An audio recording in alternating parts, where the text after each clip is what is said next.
বাসর ঘরে কেউ এত লেট করে আসে? আমার দুধটা খেয়ে আসল কাজটা শুরু করুন। আর কত অপেক্ষা করব? এই শোনো, চ্যানেলটি সাবস্ক্রাইব করে ঘন্টাটি বাজিয়ে দিও, কেমন? আমি আসি। আমাদের গল্পগুলো যদি ভালো লেগে থাকে তাহলে আমাদের চ্যানেলটি সাবস্ক্রাইব করে পাশে থাকবেন। ধন্যবাদ। আর আমি প্রিয়াঙ্কা। আমাদের গল্পগুলো যদি ভালো লেগে থাকে অবশ্যই আমাদের চ্যানেলকে সাবস্ক্রাইব করে পাশে থাকবেন। আর হ্যাঁ, ভিডিওটি সম্পূর্ণ শুনবেন। ওখানে আপনার বাসায় আসার সময় হলো? বাসর ঘরে কেউ এত লেট করে আসে? সরি, আসলে বন্ধুদের জন্য আসতে একটু লেট হয়ে গেল। হ্যাঁ, আসলেন কেন?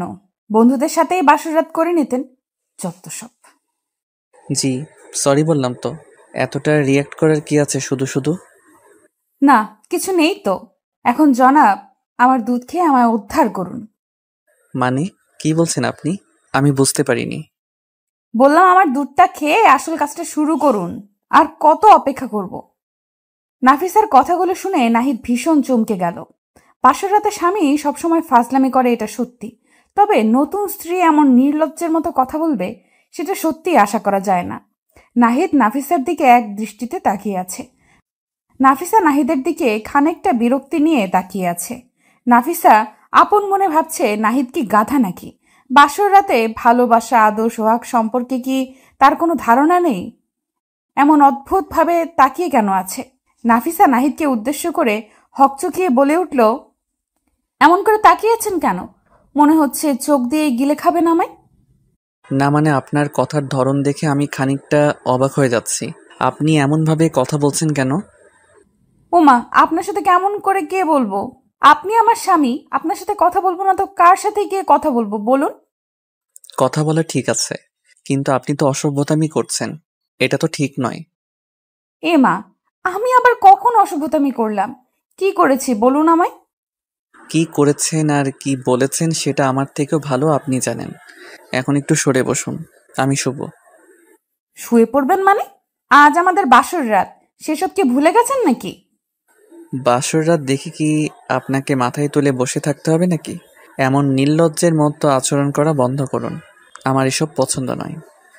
নাহিদের মুখের কথাটা নাফিসার কানে আসতে নাফিসা চমকে উঠল তো ঠিক, সেই সাথে ভীষণ কষ্টও পেল। অনেকটা আশা ভরসা নিয়ে নাহিদকে বিয়ে করেছে সে। প্রেম ভালোবাসা সবার জীবনেই আসে, তবে নাফিসার জীবনে কখনো এসব আসেনি। কারণ নাফিসা সব সময় নিজের স্বামীর অধিকার নিয়ে ভাবত। পাপ কর্ম থেকে নিজেকে সব সময় আড়াল রেখে চলে সে। কিন্তু আজ সেই স্বামীর কাছেই নাফিসার মূল্য নেই। নাফিসা মন খারাপ করে বসে থাকতেই নাহিদ নাফিসার পাশে শুয়ে পড়ল। নাফিসার সাথে একটু কথা বলারও সময় হয়তো তার নেই। নাফিসা কিছু সময় বসে থাকার পর নিশ্চুপ হয়ে নাহিদের পাশে গুটিসুটি হয়ে শুয়ে পড়ল। নাহিদ হঠাৎ করে নাফিসার সাথে এমন আচরণ করছে কেন? কিছুই নাফিসা বুঝতে পারছে না। নাফিসা আপন মনে ভাবছে, নাহিদ কি তাকে মন থেকে মেনে নিতে পারেনি? যদি নাফিসাকে সে মন থেকে নাই বা মেনে নিতে পারে, তবে কেন তাকে বিয়ে করেছে? নাফিসাকে বিয়ে করার জন্য তো কোনো প্রকার চাপ ছিল না। নাফিসা অনেকটা সময় ধরে এসব ভাবল। নাহিদের কথা ভাবতে ভাবতে কখন যে সে ঘুমিয়ে পড়েছে তা সে বলতে পারবে না। সকালবেলা নাফিসার ঘুম ভাঙল নাহিদের চিৎকারের শব্দে। নাহিদের চিৎকার শুনে নাফিসা হকচকিয়ে বিছানা থেকে উঠে পড়ে নাহিদের দিকে কৌতূহলপূর্ণ দৃষ্টি নিয়ে তাকালো। নাহিদের দিকে তাকিয়ে নাফিসা প্রশ্নসূচক কণ্ঠে বলতে লাগলো, কি হয়েছে আপনার? সকালবেলা কোনো কারণ ছাড়াই এমন চিৎকার করছেন কেন? তোর কি মনে হয় আমি পাগল? কোনো কারণ ছাড়াই আমি চিৎকার করব? এমন ভাবে কথা বলছেন যে? কি হয়েছে আমায় বলুন তো। কি হয়নি আমায় সেটা বল। রাতে তোকে নিজের কাছে নেইনি বলে সকালবেলা আমায় শক্ত করে জড়িয়ে ধরেছিলি। এতটা নির্লজ্জ কেন তুই? নাহিদের কথা শুনে নাফিসা বুঝতে পারল তার অপরাধটা আসলে কি। নাহিদকে ঘুমের ঘোরে জড়িয়ে ধরাটা তার অপরাধ ছিল। নাফিসা মাথাটা নিচু করে ফেলল নাহিদের কথা শুনে। নাহিদ নাফিসাকে মাথা নিচু করে থাকতে দেখে আবারও বলতে লাগলো, কি হলো? এখন মাথা নিচু করে আছিস কেন? আমার সাথে নোংরামি করার সময় এটা মনে ছিল না? দেখুন, আমি ইচ্ছে করে আপনাকে স্পর্শ করিনি। আমি ভুলবশত আপনাকে জড়িয়ে ধরেছি। সরি। কিসের সরি? আমি জানি তুই ইচ্ছে করে আমার সাথে এমন করেছিস। তোদের মতো মেয়েদের আমার ভালো করে চেনা আছে। তোরা পুরুষ দেখলেই নিজেদের উপর নিয়ন্ত্রণ রাখতে পারিস না তোরা। নাহিদের কথায় নাফিসার বুকটা কেঁপে উঠল। নাহিদের কথা শুনে নাফিসার বুকটা যেন ক্ষতবিক্ষত হয়ে গেছে। অন্য সব পুরুষের সাথে নাহিদ তার নিজের স্ত্রীকে তুলনা করেছে। এই কথাগুলো কোনোভাবেই মানতে পারছে না নাফিসা। মানুষ অপমান সহ্য করে ঠিক আছে, তবে এমন অপমান কোনোভাবেই সহ্য করা যায় না। নাহিদ নাফিসাকে নিশ্চুপ দেখে নাহিদ আবারও বলল, দেখ, তুই আমার কাছাকাছি আসার কোনো ধরনের চেষ্টা করবি না। আমি তোকে পছন্দ করি না। এই কথাটা মাথায় ঢুকিয়ে নে ভালো করে। জি। নাহিদ বিছানা থেকে রাগে ফুঁসতে ফুঁসতে উঠে গেল। সকাল সকাল নাফিসা তার মুডটাই খারাপ করে দিয়েছে। নাহিদ বিছানা থেকে উঠে ফ্রেশ হতে চলে যায়। নাফিসা খানিক সময় বিছানায় বসে নাহিদের কথাগুলো ভাবতে থাকে। অতঃপর নাফিসা একটা দীর্ঘশ্বাস ফেলে সেও ফ্রেশ হতে চলে যায়। নাহিদ ফ্রেশ হয়ে আসতেই দেখতে পায় নিজের ফোনটা হাতে নিল। ফোনটা হাতে নিতেই নাহিদ চমকে উঠল, কারণ নাহিদের ফোনে তার ভালোবাসার প্রিয়জন ডজন খানেক মিসড কল দিয়েছে। নাহিদ দ্রুত রোজের নাম্বারে কল রিডায়াল করলো। দুবার কল হতেই রোজ নাহিদের কলটা পিক আপ করতেই নাহিদকে উদ্দেশ্য করে শক্ত গলায় বলল, সরি, বাসর রাতে কল করে আপনাকে বিরক্ত করলাম। কিসের বাসর রাত আর কিসের বিরক্ত? পাগল হয়ে গেলে নাকি? পাগল দেখেই তো এখনো আপনার সাথে কথা বলছি। একজন বিবাহিত পুরুষের সাথে আমি এখনো কথা বলছি। রোজ, তুমি যা ভাবছো তা ঠিক নয়। আমি নাফিসার শরীরে একটিবারের জন্য হাত লাগাইনি। আমার মনে প্রাণে শুধুমাত্র তুমি আছো। আমি যদি আপনার মনেই থাকতাম তবে আপনি আমায় বিয়ে করতেন, অন্য কাউকে নয়। আরে পাগলি, তুমি তো জানো আমি পরিবারের চাপে পড়েই বিয়েটা করেছি। আমার কোনো ইচ্ছা ছিল না এই বিয়েতে, বিশ্বাস করো। জানি আমি, টিপে ইচ্ছে ছিল আর না ছিল, তাই তো সারা রাত নিজের নতুন বউয়ের সাথে রোমান্টিক ভালোবাসার আদান প্রদান করেছেন। বাজে কথা বন্ধ করো। আমি বলছি তো, ওকে আমি স্পর্শ করিনি আর তুমি কি না বলছো। তাহলে আমি ফোনটা কেন ধরতে পারোনি? আমায় আর শেখাতে হবে না তোমায়। আমিও নতুন করে নিজের জীবন গুছিয়ে নিয়েছি। রনির সাথে আমার রিলেশনশিপ শুরু হয়েছে গতকাল থেকে। আমায় আর বিরক্ত করবেন না। হ্যালো রোজ, প্লিজ আমার কথা শোনো। হ্যালো। নাহিদের সম্পূর্ণ কথা না শুনেই রোজ কলটা নাহিদের মুখের উপর কেটে দিল। নাহিদ হ্যালো হ্যালো করেই যাচ্ছে, তবে ওপার থেকে কোনো রেসপন্স পাওয়া যাচ্ছে না। নাহিদ মনটা খারাপ করে ফোনটা কানের উপর থেকে নামিয়ে নিল। রোজ তাকে কি করে অস্বীকার এবং অবিশ্বাস করতে পারে, সেটাই নাহিদ ভাবছে। রোজের উচিত ছিল নাহিদের কথা বিশ্বাস করা। নাহিদ যে কোনোভাবেই রোজের অধিকার অন্য কাউকে দিতে পারে না। নাহিদ বিছানায় বসে পড়ল মন উদাস করে। ওইদিকে নাফিসা ফ্রেশ হয়ে নিয়ে রুমের বাহিরে চলে এলো। নাস্তার টেবিলে নাফিসা দেখতে পেল নাহিদের বাবা মা বোন সবাই নিচে বসে আছে। নাফিসাকে দেখে নাহিদের বোন বলতে লাগলো, ওই দেখো মা, ভাবি চলে এসেছে। নূরের কথায় সবাই নাফিসার দিকে দৃষ্টিপাত করলো। নাফিসা মাথা নিচু করে মুচকি একটা হাসি দিয়ে সকলের সাথে বসে নাস্তা সেরে নিল। নাস্তা শেষ করতেই নাফিসার শ্বশুর ও শাশুড়ি চলে যায় নিজেদের রুমে।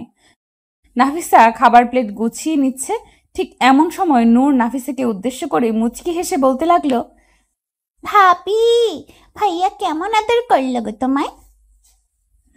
ভালোই করেছে, কিন্তু কেন? কেন কি? আমার তো এখনো বিয়ে হয়নি। সবকিছু জেনে না রাখলে পরে গিয়ে তো ঝামেলাই পড়তে হবে, তাই না? এই জন্য তোমার থেকে সব জেনে নিচ্ছি। সব জেনে রাখাটা ঠিক আছে, তবে একটা কথা আমি তোমায় পার্সোনালি বলতে চাই। কথাটা হলো, স্বামীর বাড়ির সব থেকে কাছের লোকটা হলো তোমার স্বামী, আর সব থেকে দূরের লোকটাও ঠিক সেই তোমার স্বামী। ভাবি, তোমার কথা আমি তো কিছুই বুঝতে পারলাম না। আমায় একটু খোলসা করে বলো না। খোলসা করে বলার কিছু নেই, সময় মতো তুমি নিজেই সবটা বুঝতে পারবে। একটু অপেক্ষা করো শুধু। নাফিসা নূরের দিকে তাকিয়ে মুচকি হাসি দিয়ে চলে যায় নিজের রুমের দিকে। নূর নাফিসার দিকে প্রশ্নসূচক দৃষ্টিতে এখনো তাকিয়ে আছে। নাফিসার কথাগুলো যেন তার মাথার মধ্যে জটলা পাকিয়ে ফেলেছে। নাফিসা নিজের রুমে এসে দেখলো নাহিদ উদাস করে বসে আছে। নাহিদ মন উদাস করে বসে আছে। নাফিসার যদিও ইচ্ছে করছে নাহিদের মন খারাপের কারণ জানতে, তবে এখন নাহিদকে কিছু জিজ্ঞেস করার মানে গায়ে পড়ে অপমানিত হওয়া, যেটা নাফিসা হতে চাইছে না। নাফিসা নিজের কাজ করতে লাগলো। ওইদিকে নাহিদ কিছু সময় রুমের মধ্যে দুম করে বসে থেকে অতঃপর রুম থেকে বেরিয়ে যায়। নাহিদ বাইরের থেকে বেরিয়ে সোজা চলে যায় রোজের সাথে দেখা করতে। যে করেই হোক রোজের রাগ ভাঙাতে হবে তার। রোজ আর তার ভালোবাসার সম্পর্ক এমন করে শেষ হয়ে যেতে পারে না। এই ভালোবাসাকে নাহিদকেই টিকিয়ে রাখতে হবে। নাহিদ বাড়ির থেকে বেরিয়ে সোজা চলে যায় রোজের বাড়ির সামনে। রোজের বাড়ির সামনে এসে নাফিসা রোজকে কল করে। প্রায় 5 থেকে 6 বার রিং হবার পর রোজ কলটা পিক করে। নাহিদ কলটা পিক হতেই রোজকে উদ্দেশ্য করে মলিন কণ্ঠে বলতে লাগলো, রোজ, আমি কতক্ষণ ধরে কল করছি, তুমি কি দেখতে পাচ্ছিলে না? আমি তোমার সাথে দেখা করতে এসেছি। তোমার বাড়ির নিচে আছি আমি, একটু নিচে আসো। সরি, আমি আসতে পারবো না। তাছাড়া বিয়ে করার পরও তোমার কেন আমার প্রয়োজন হলো? তোমার স্ত্রী কি তোমায় সুখ দিতে পারছে না? রোজ, আমি জানি তুমি আমার উপর রেগে আছো, আর তোমার রাগ করাটাও জায়েজ, কিন্তু বিশ্বাস করো, আমার আর নাফিসার মধ্যে কোনো ধরনের সম্পর্ক নেই। একটু বিশ্বাস করো আমায় প্লিজ। আমি তো তোমাকে বিশ্বাস করি। তুমি এক কাজ করো, আমার সাথে যদি তোমার সম্পর্ক রাখতে ইচ্ছা হয় তবে তুমি নাফিসাকে ডিভোর্স দিয়ে দাও। ওকে ডিভোর্স দিয়ে তোমার সব সম্পত্তি আমার নামে করে দাও, তারপর আমি তোমায় বিয়ে করব। রোজের কথা শুনে নাহিদের আর বুঝতে বাকি থাকলো না যে আসলে রোজ কি চাইছে। রোজ চাইছে নাফিসাকে ছেড়ে দিয়ে সে নাহিদের স্ত্রী তো নামমাত্র হবে। আসলে নাহিদের সম্পত্তির উপর রোজের দৃষ্টি। রোজের কথাগুলো শোনার পর কোনোভাবেই নাহিদ আর রোজের সাথে কথা বলতে চাইছে না। নাহিদ ঢের বুঝতে পারছে সে একটা মরিচিকার পেছনে ছুটছে এতটা দিন। প্রকৃত অর্থে রোজ কখনোই নাহিদকে ভালোবাসেনি। নাহিদকে নিশ্চুপ দেখে রোজ নাহিদকে উদ্দেশ্য করে বলতে লাগলো, কি হলো, এমন চুপসে গেলে যে? কোনো কথা বলছে না? আমার থেকেও কি তোমার সম্পত্তির মূল্য অনেক বেশি তোমার কাছে? ভালোবাসাটা যদি সত্যি হতো তবে সম্পত্তি কোনো ম্যাটার ছিল না। আমি বুঝতে পারছি সব, রাখছি। নাহিদ ফোনটা কেটে দিয়ে ফোনটা রাস্তার পাশে ছুঁড়ে মারলো। নিজেকে ভীষণ অপরাধী মনে হচ্ছে তার। একটা মানুষ ভালোবাসার নামে দিনের পর দিন তাকে ঠকিয়ে গেছে, আর নাহিদ সেই প্রতারকের কথা ভেবে সেই প্রতারকের জন্য নিজেকে কষ্ট দিয়েছে। একটা নির্দোষ মেয়ের সাথে বাজে ব্যবহার করেছে নাহিদ। নিজের উপর নিজের ঘৃণাবোধ কাজ করছে তার। নাহিদের চোখের কোণে নোনা জল এসে জমা হলো। কয়েক ফোঁটা নোনা জল এক পলকেই পড়ে যায় মাটিতে। এই চোখের জল রোজের জন্য নয়, বরং এই চোখের জল নিজেকে ধিক্কার দিতে এসেছে। নাহিদ রোজের বাড়ির থেকে সোজা নিজের বাড়ি চলে এলো। বাড়ি ফিরতেই নাহিদ নিজের রুমে চলে এলো। রুমে এসে নাহিদ দেখতে পায় নাফিসা রুমেই আছে। নাহিদের চোখ জোড়া রক্তবর্ণ ধারণ করে আছে। নাহিদ নিজের জায়গা থেকে উঠে নাফিসা নিজের জায়গা থেকে উঠে নাহিদের দিকে এগিয়ে গিয়ে নাহিদকে উদ্দেশ্য করে কৌতূহলপূর্ণ কণ্ঠে বলল, আপনার চোখ জোড়া এমন রক্তবর্ণ ধারণ করে আছে কেন? কি হয়েছে আপনার? সব ঠিক আছে তো? নাফিসার কথার বিপরীতে নাহিদ কোনো শব্দ করল না। নাহিদ এক ঝাটকায় নাফিসার দিকে এগিয়ে এসে দুম করে নিজের বুকে নাফিসাকে টেনে নিল। নাফিসাকে বুকে নিয়ে শক্ত করে জড়িয়ে ধরল নাহিদ।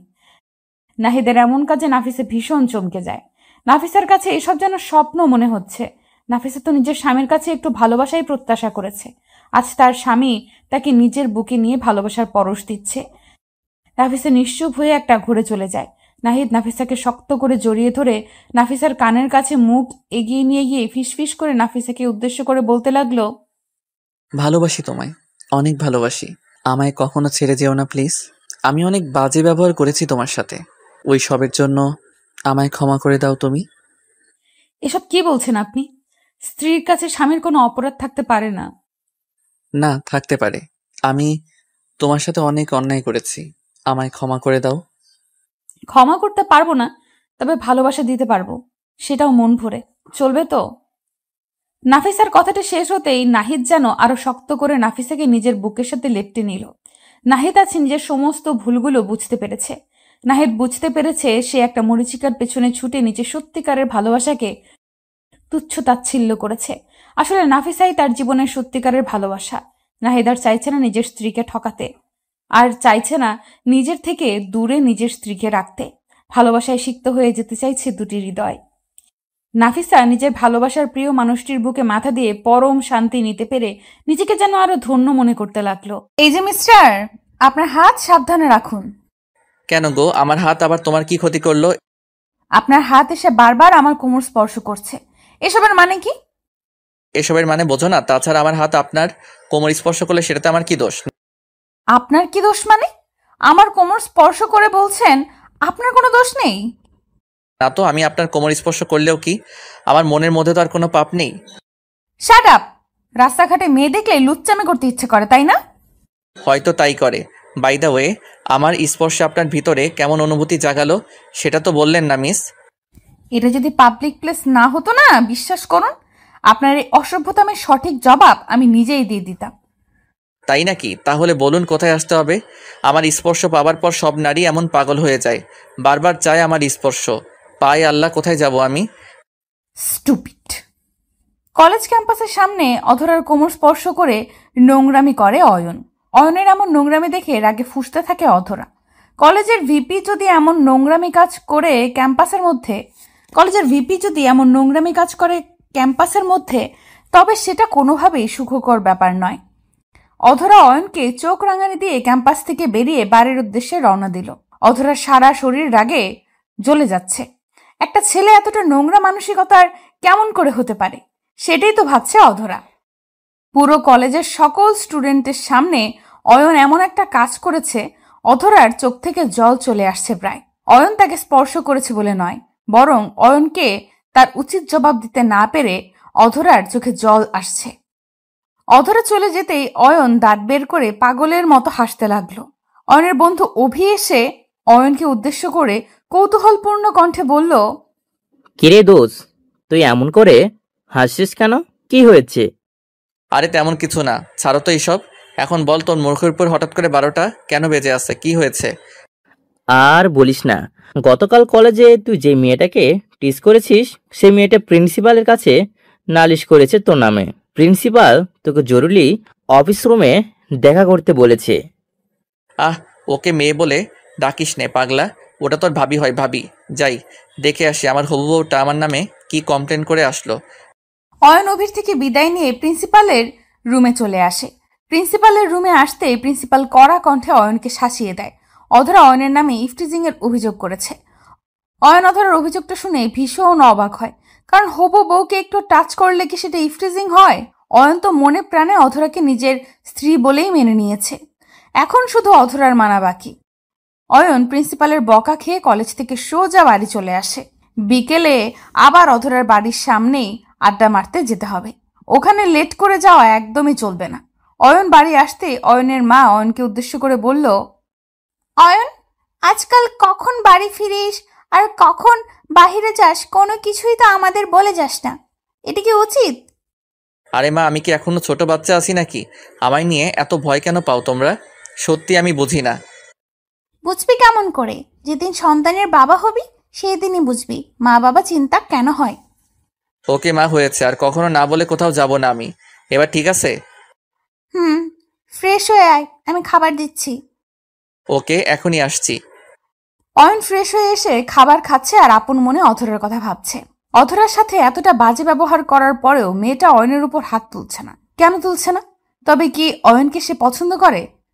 না, মুখে মুখে তো অয়নকে সহ্য করতেই পারে না অধরা, তাহলে পছন্দ করবে কেমন করে?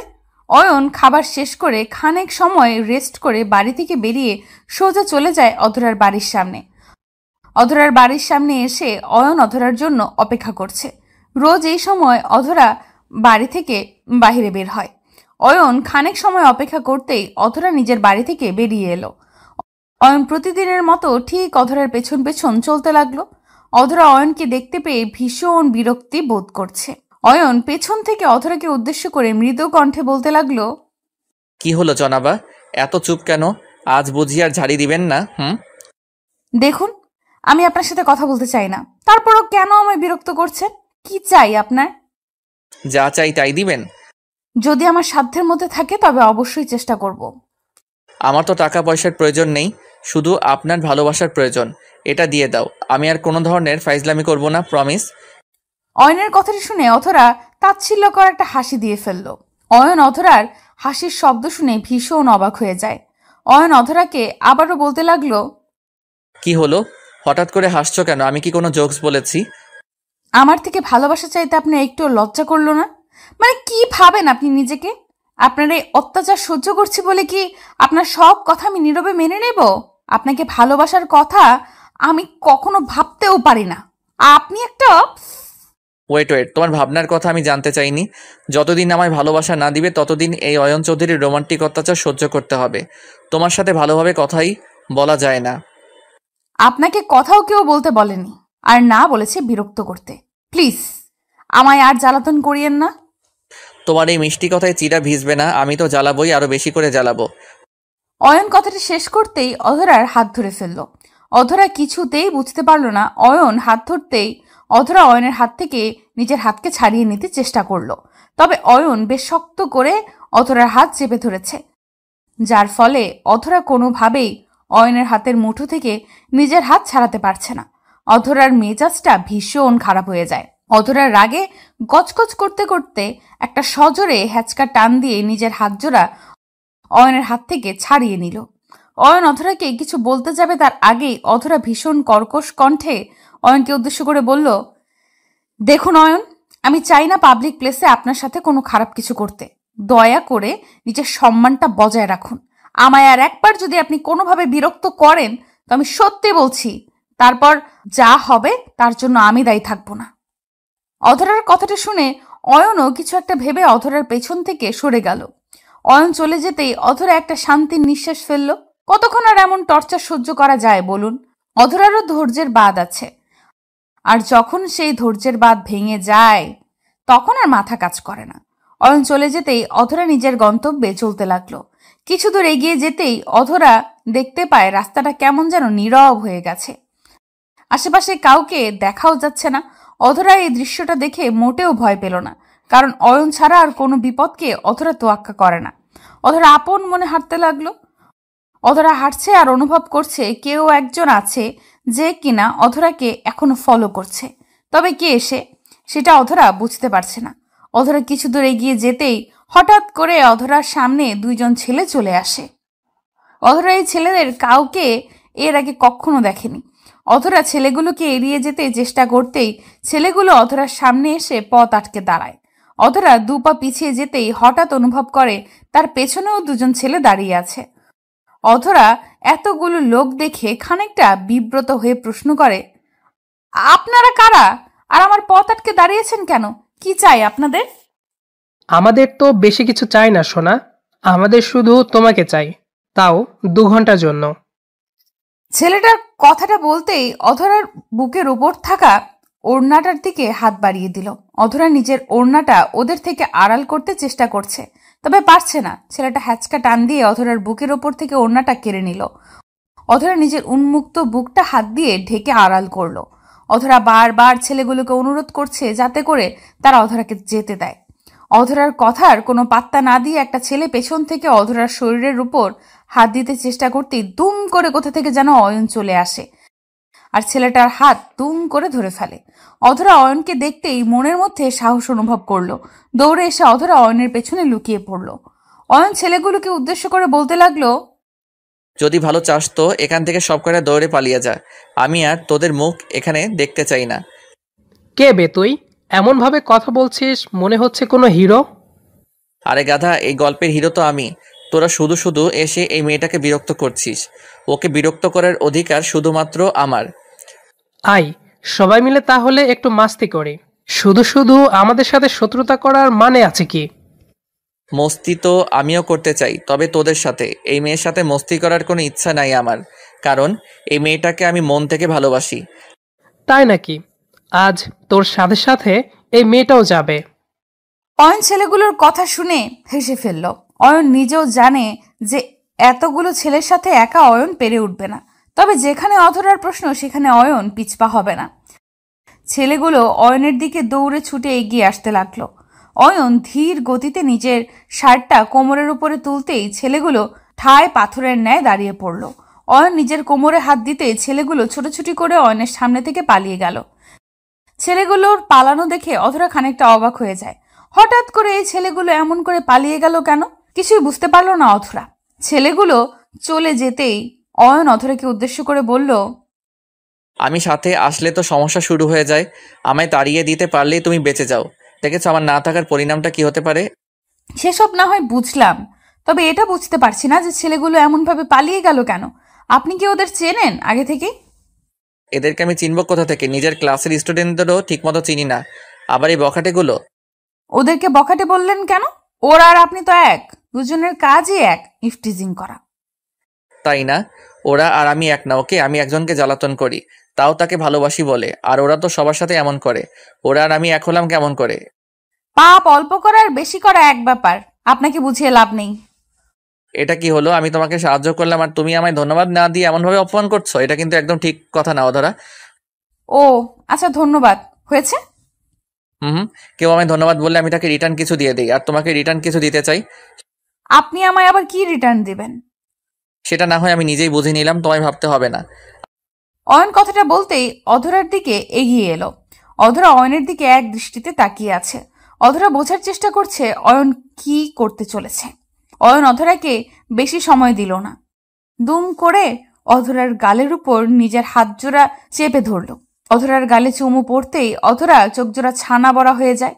অয়ন অধরার গালে চুমু খেয়ে অধরাকে বাই বলে দ্রুত চলে যায়। অধরা নিজের গালের উপর হাতজোড়া রেখে অবাক হয়ে ঠায় দাঁড়িয়ে থাকলো। অয়ন অধরার সামনে আর দাঁড়ালো না, কারণ অয়ন জানে এরপর অধরার রিয়াকশনটা দেখার মতো হবে, আর অয়ন কোনোভাবেই চায় না মুডটা খারাপ করতে। তাই খানিকটা পালিয়েই গেল অয়ন। অধরা বাড়ি আসার পর থেকে কেন জানি নিজের অজান্তেই বারবার অয়নের কথা ভাবতে লাগলো সে। অয়নের প্রতি হঠাৎ করে এতটা ভালো লাগা কেমন করে জন্মালো তার? নিজের কাছেই এর উত্তরটা অজানা হয়ে আছে। 2 দিন ধরে অয়ন আর অধরার কোনো দেখা হয়নি, আর না হয়েছে কোনো কথা। অধরাও এই 2টি দিন অয়নকে না দেখতে পেয়ে, অয়নের সাথে কথা না বলতে পেরে মনমরা হয়ে গেছে। কোনো কাজেই তার মন বসছে না। বারবার অয়নের ফাজলামি ইফটিজিংগুলো মিস করছে সে। ছেলেটা তো আর কারোর সাথে এমন করে না, শুধু তো অধরার সাথেই এমন করে। অধরা অয়নের মাঝে নিজের ভালোবাসাকে খুঁজতে লাগলো। 2 দিন পর হঠাৎ করেই অধরার বাড়ির কলিং বেলটা বেজে উঠল। নিজের রুম থেকে বেরিয়ে আসার কোনো ইচ্ছা না থাকার পরেও অধরা বেরিয়ে এসে দরজা খুলতেই দেখতে পায় অয়ন আর তার পাশে কিছু লোক আছে। অধরা একটু চমকে গিয়ে বলে উঠল, অয়ন, ওনারা কারা? আর তুমি এতদিন পর কোথা থেকে এলে? কোথায় ছিলে তুমি? আমি তো বিয়ের প্রিপারেশন নিচ্ছিলাম, তাই তোমার সাথে দেখা করতে পারিনি। এই যে বাবা মাকে নিয়ে চলে এলাম পাকা কথা বলার জন্য। অয়নের কথার কোনো আগামাথা খুঁজে পেল না অধরা। শুধুমাত্র অবাক হয়ে দরজার সামনে দাঁড়িয়ে থাকলো সে। অয়নের গলার কণ্ঠস্বর পেতেই অধরার বাবা মা চলে আসলো। ওনারা আগে থেকেই জানতো অয়নের ব্যাপারে, আর আজ যে তারা দেখা করতে আসবে, অধরাকে দেখতে আসবে, সেটাও তারা আগে থেকেই জানতো। তবে অধরাকে সারপ্রাইজ দিবে বলে তাকে কিছু জানানো হয়নি। অতঃপর আর কি, অয়ন আর অধরার বিয়ের কথা পাকা হয়ে যায়। বিয়ের কথা পাকা হবার আগে অধরার থেকে তার সিদ্ধান্ত জিজ্ঞেস করতেই অধরা প্রথমে তো সরাসরি না করে দেয়। তবে অয়ন তো আর যেমন তেমন পাগল না, আস্ত একটা পাগল। ঠিক অধরাকে রাজি করিয়েই নিল। আমার ঠোঁটের দিকে এক দৃষ্টিতে তাকিয়ে আছো কেন? কোথায় তাকালাম? আমি তো তোমার চোখের দিকে তাকিয়ে আছি। মিথ্যা বলো না, আমি দেখেছি কোথায় তাকিয়েছো। তোমার চোখ খারাপ হয়ে গেছে। আমার চোখ কেন খারাপ হতে যাবে? আমার মতো ভালো চোখের মানুষ তুমি আর দুটো খুঁজে পাবে? আপনার চোখ সম্পর্কে আমার আইডিয়া আছে। এখন বলুন, আর কত সময় ধরে এখানেই বসে থাকবেন? বাড়ি ফিরবেন না? না, ফিরবো না। আজ সারাদিন আমরা এখানে বসে গল্প করব। না, আমার এসব পছন্দ হয় না। আমি শুনেছি রেস্টুরেন্টে এসে অনেক ছেলে মেয়ে বাজে কাজ করে। আমি ওসব করতে চাই না। আমি বাড়ি ফিরবো। বাজে কাজ কি করে? তাছাড়া একটু আধটু করলে সমস্যা হয় না? আয়ান কথাটা বলতেই একটা দুষ্টু হাসি দিল। আফিফার সাথে আয়ানের ভালোবাসার সম্পর্ক প্রায় বছর খানিক হবে। এই 1 বছরের সম্পর্কের মাঝে আয়ান আফিফার শরীরে স্পর্শ তো দূর, আফিফা আয়ানকে একটিবারও আফিফার হাত ধরে হাঁটার অনুমতিও দেয়নি। আয়ান যদিও অনেকবার চেষ্টা করেছে আফিফার হাত ধরতে, তবে আফিফা সাফ সাফ আয়ানকে জানিয়ে দেয় যে তার এসবে কোনো আগ্রহ নেই। তাছাড়া আফিফা চায়ও না আয়ান আর তার মাঝে কোনো ধরনের পাপ জায়গা পাক। সেদিন আয়ান ইচ্ছে করেই আফিফার হাত স্পর্শ করে। আফিফা সাথে সাথে নিজের হাত সরিয়ে নিয়ে আয়ানকে বলে বিয়ে করে নিতে, তারপর পবিত্রভাবে তাকে স্পর্শ করতে। তবে আয়ান বিয়ে করতে পারছে না, কারণ আফিফার বাবা কখনো আয়ান আর আফিফার সম্পর্ক মেনে নেবে না। আয়ানের কথাটা আফিফার একটুও পছন্দ হলো না।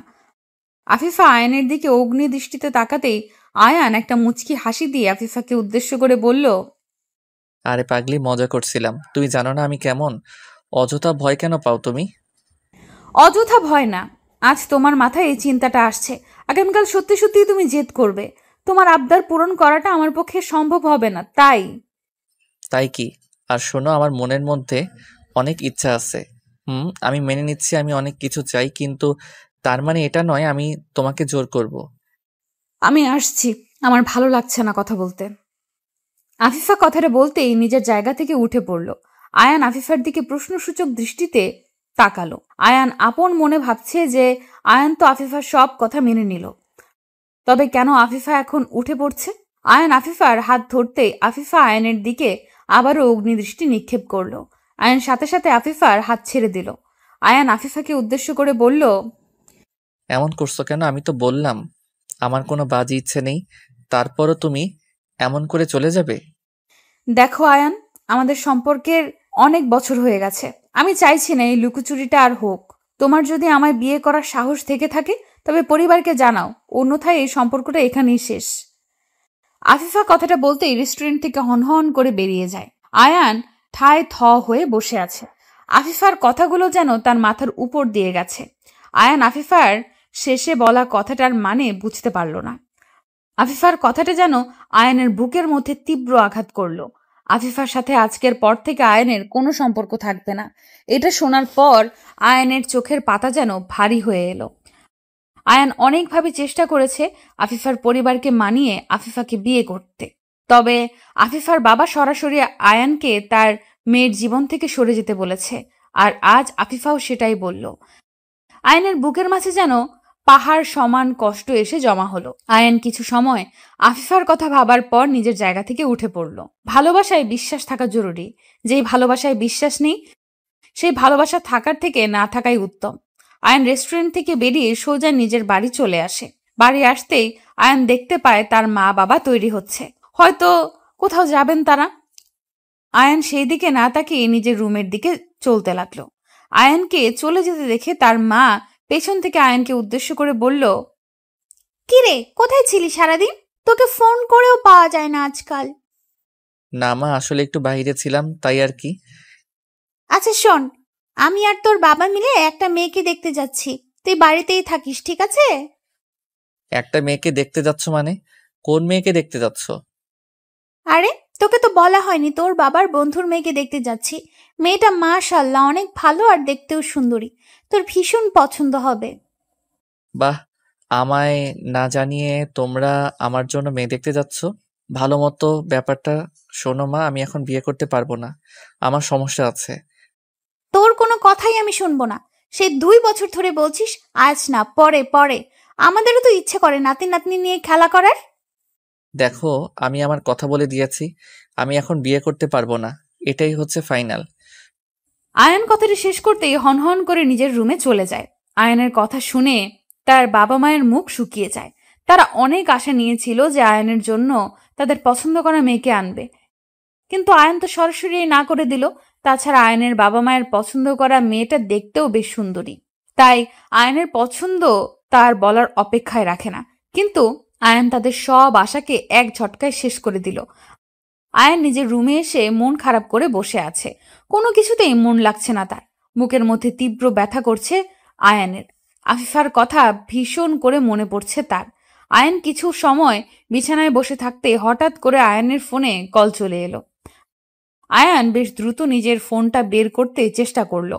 আয়ান ভাবছে হয়তো আফিফা কল করেছে। আয়ান পকেট থেকে ফোনটা বের করে হাতে নিতেই ফোনের স্ক্রিনে তাকায়। ফোনের স্ক্রিনে তাকাতে আয়ানের ঠোঁটের উপর থেকে হাসির ঝলকটা উধাও হয়ে যায়। আয়ান যা ভেবেছে তেমন কিছু না। আয়ানের ফোনে কল এসেছে, তবে সেটা আফিফা করেনি, আয়ানের এক বন্ধু করেছে। আয়ান কলটা পিক করতেই ওপার থেকে রনি আয়ানকে উদ্দেশ্য করে বলল, কিরে মামা, সারাদিন কোথায় থাকিস তুই? তোকে কল করেও পাওয়া যায় না। কোথায় আবার? বাড়িতেই থাকি। আসলে আমি একটু বিজি থাকি, তাই কলটা পিক করতে পারিনি। কেন কল করেছিস? কিছু বলবি নাকি? এটা আবার কেমন ধরনের কথা আয়ান? আমি তোকে কোনো প্রয়োজন ছাড়া কল করতে পারি না বুঝি? না, তো পারিস, তবে কোনো প্রয়োজন আছে বলেই তো এত কল করেছিস। প্রয়োজন বলতে তোর খোঁজ নিতেই কল করেছিলাম আর কি। আচ্ছা যাক, বাদ দে। আচ্ছা মামা, আফিফার কি খবর? কথা হয় তোর সাথে? আর কথা, যাকে নিজের জীবনের থেকেও বেশি ভালোবাসি সে আমায় বিশ্বাস করতে পারছে না, আমায় অবিশ্বাস করে চলে গেছে। চলে গেছে মানে? কোথায় গেছে? তোদের এতদিনের সম্পর্ক শেষ কিভাবে করে দিতে পারলো? শেষ করে দেয়নি তো, এমন এক শর্ত দিয়েছে যেটা পূরণ করতে পারলে তার সাথে আমার সম্পর্ক থাকবে, আর না হয় থাকবে না। বলিস কি? ভালোবাসায় কি আবার কোনো শর্ত থাকে নাকি? ভালোবাসায় তো শুধুমাত্র ভালোবাসাই থাকে। আমিও তো তাই ভাবতাম, হয়তো আমার ভাবনা ভুল ছিল, তাই তো ছেড়ে চলে গেছে। আচ্ছা মামা, আমায় একটু পরিষ্কার করে বলতো কি হয়েছে আসল ঘটনা? আমি তো মানে তোর কথার কিছুই বুঝতে পারছি না। আয়ান রনিকে সবকিছু খুলে বলল। রনি আফিফার কথাগুলো শুনে চমকে যায়। ভালোবাসার মানুষের সাথে কেউ এমন ব্যবহার কি করে করতে পারে, সেটাই ভাবছে রনি। রনি আরো কিছু সময় আয়ানের সাথে কথা বলে কল কেটে দিল। আয়ান কল কেটে দিয়ে নিজের রুমে বসে থাকলো। সকালবেলা আয়ান ঘুম থেকে উঠে ফ্রেশ হয়ে নিল।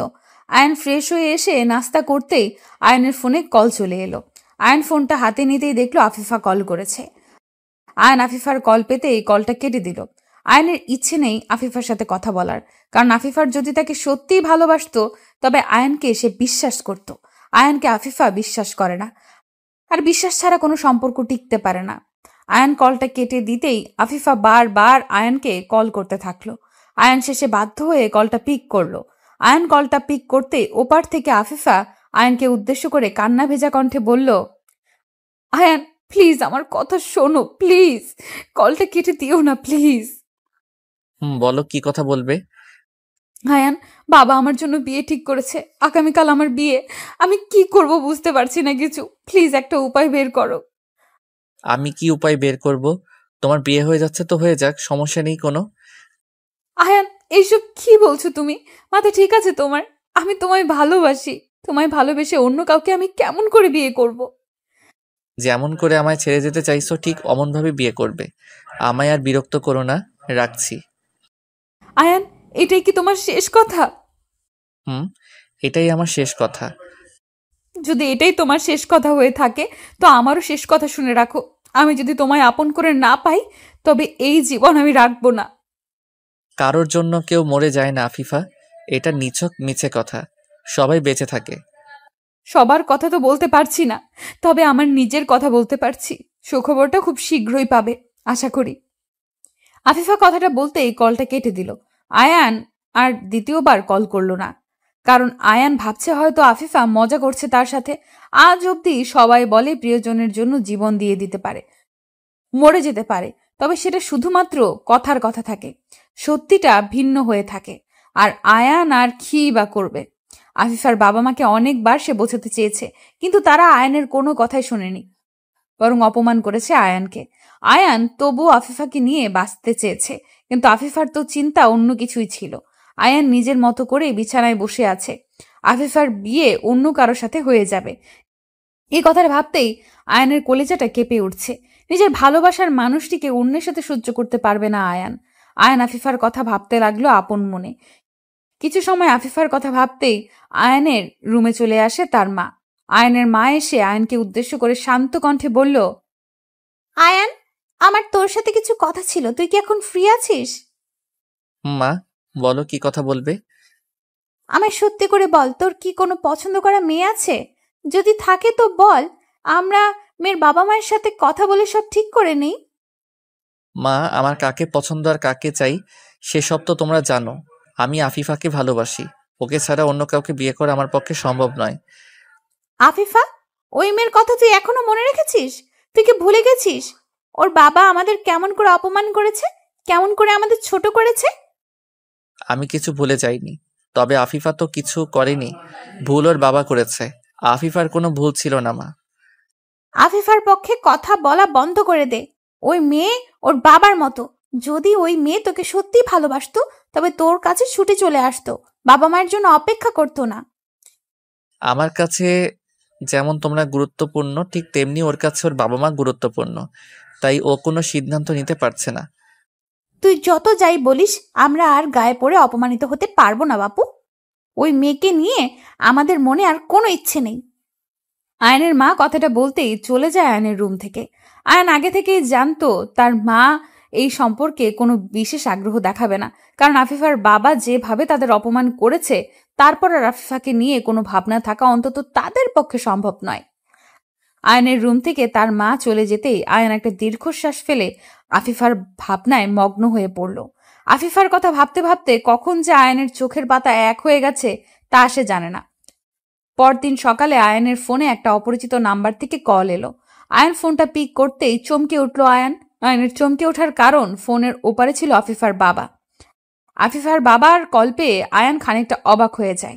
আয়ন ফোনটা পিক করতে আফিফার বাবা আয়নকে উদ্দেশ্য করে বলতে লাগলো, আয়ান, কোথায় আছো তুমি? বাসায় আছি মা। কিন্তু কেন আঙ্কেল, কি হয়েছে? আফিফা হাসপাতালে ভর্তি আছে, ওকে দেখতে চাইছে একটু। যদি তুমি একটু আসতে তবে। আফিফার বাবা সম্পূর্ণ কথাটা বলতে পারল না। পুরো কথাটা বলার আগেই উনি কান্না করতে লাগলেন। আয়ান ওনাকে কান্না করতে দেখে আর বুঝতে বাকি থাকলো না যে নিশ্চয়ই কিছু একটা খারাপ হয়েছে। তা না হলে উনি কখনো আয়ানকে কল করতেন না। আয়ান ফোনটা রেখে দিয়ে ভীষণ বিচলিত হয়ে দৌড়ে নিজের রুম থেকে বেরিয়ে যায়। আয়ান হসপিটালের উদ্দেশ্যে বাড়ি থেকে বেরিয়ে পড়ে আপন মনে ভাবছে আফিফা যেটা বলেছে সেটা তো আয়ান মজা ভেবেছে, কিন্তু আফিফা সেই মজাটাকে সত্যি করে দিল। আয়ানের বুকের মধ্যে যেন কেউ ধারালো ছুরি দিয়ে আঘাত করছে। আয়ান এই যন্ত্রণা যেন সহ্য করতে পারছে না। আয়ান হসপিটালে এসে দ্রুত খোঁজ নিল আফিফা কোন কেবিনে আছে। অতঃপর আফিফার কেবিনে চলে আসে সে। আফিফা বিষ খেয়ে নিয়েছে। যদিও সব বিষ বের করা হয়েছে, তবে আফিফার অবস্থা মোটেও ভালো নয়। আয়ান আফিফার কেবিনে এসে আফিফার পাশে বসল। আফিফার হাত ধরতে আফিফা আয়ানের দিকে তাকালো। আয়ান আফিফাকে উদ্দেশ্য করে মলিন কণ্ঠে বলল, কি দরকার ছিল এসব পাগলামি করার? যদি আজ খারাপ কিছু হয়ে যেত তখন কি হতো? কি নিয়ে বাঁচতাম আমি? কেন? তুমি তো বলেই দিয়েছ আমার যাই হোক তাতে তোমার কিচ্ছু না। তাহলে আমি কিসের আশায় বেঁচে থাকবো? আমি তোমার ছাড়া বেঁচে থাকতে পারবো না, তাই নিজেকে শেষ করে দিচ্ছি। আফিফার কথা শেষ হতে আয়ান আফিফাকে শক্ত করে নিজের বুকের সাথে মিশিয়ে জড়িয়ে ধরল। আফিফা চোখ বন্ধ করে আয়ানকেও আজ জড়িয়ে ধরল। আয়ান আফিফাকে জড়িয়ে ধরে বলতে লাগলো, তুমি ছাড়া আমিও বাঁচতে পারবো না। অনেক ভালোবাসি তোমায়, নিজের থেকেও বেশি। আমিও তোমায় নিজের জীবনের থেকেও বেশি ভালোবাসি। আয়ান আর আফিফার ভালোবাসার কাছে আফিফার বাবাকে হেরে যেতে হলো। আফিফার বাবা সেই দিন আয়ান আফিফাকে সারা জীবনের জন্য এক করে দিল। ভালোবাসা এটাকেই বলে।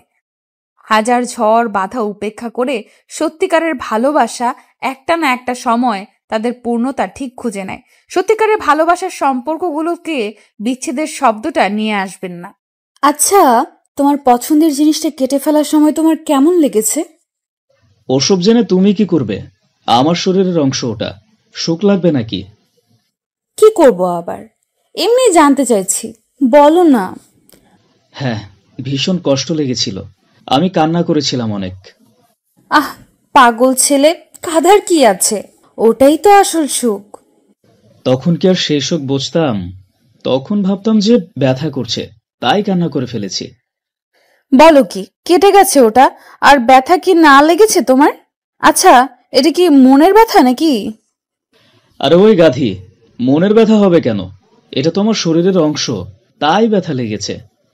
আহাদের বারবার নিজের শরীরের অংশ বলায় নিধি খানিকটা অবাক হয়ে যায়। নিধি কোরবানির পশুর কথা বলছে আহাদকে। আহাদ যখন ছোট ছিল তখন তার পছন্দের একটা পশু ছিল। সেটাকে কোরবানি করার সময় আহাদের ফিলিংস কেমন ছিল তা জানতেই নিধি আহাদকে প্রশ্ন করে, কিন্তু আহাদ তো অন্য কিছুই উত্তর দিচ্ছে। নিধি আহাদকে উদ্দেশ্য করে আবারও বলতে লাগলো, এই পাগলের মতো কি সব বলছো? তোমার শরীরের অংশ একটা পশু কেমন করে হয়? পশু মানে?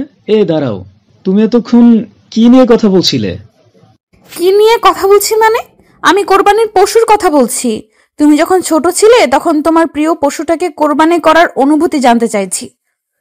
ও শিট, তুমি পশু নিয়ে কথা বলছো, আর আমি তো অন্য কিছুই ভেবে বসেছিলাম।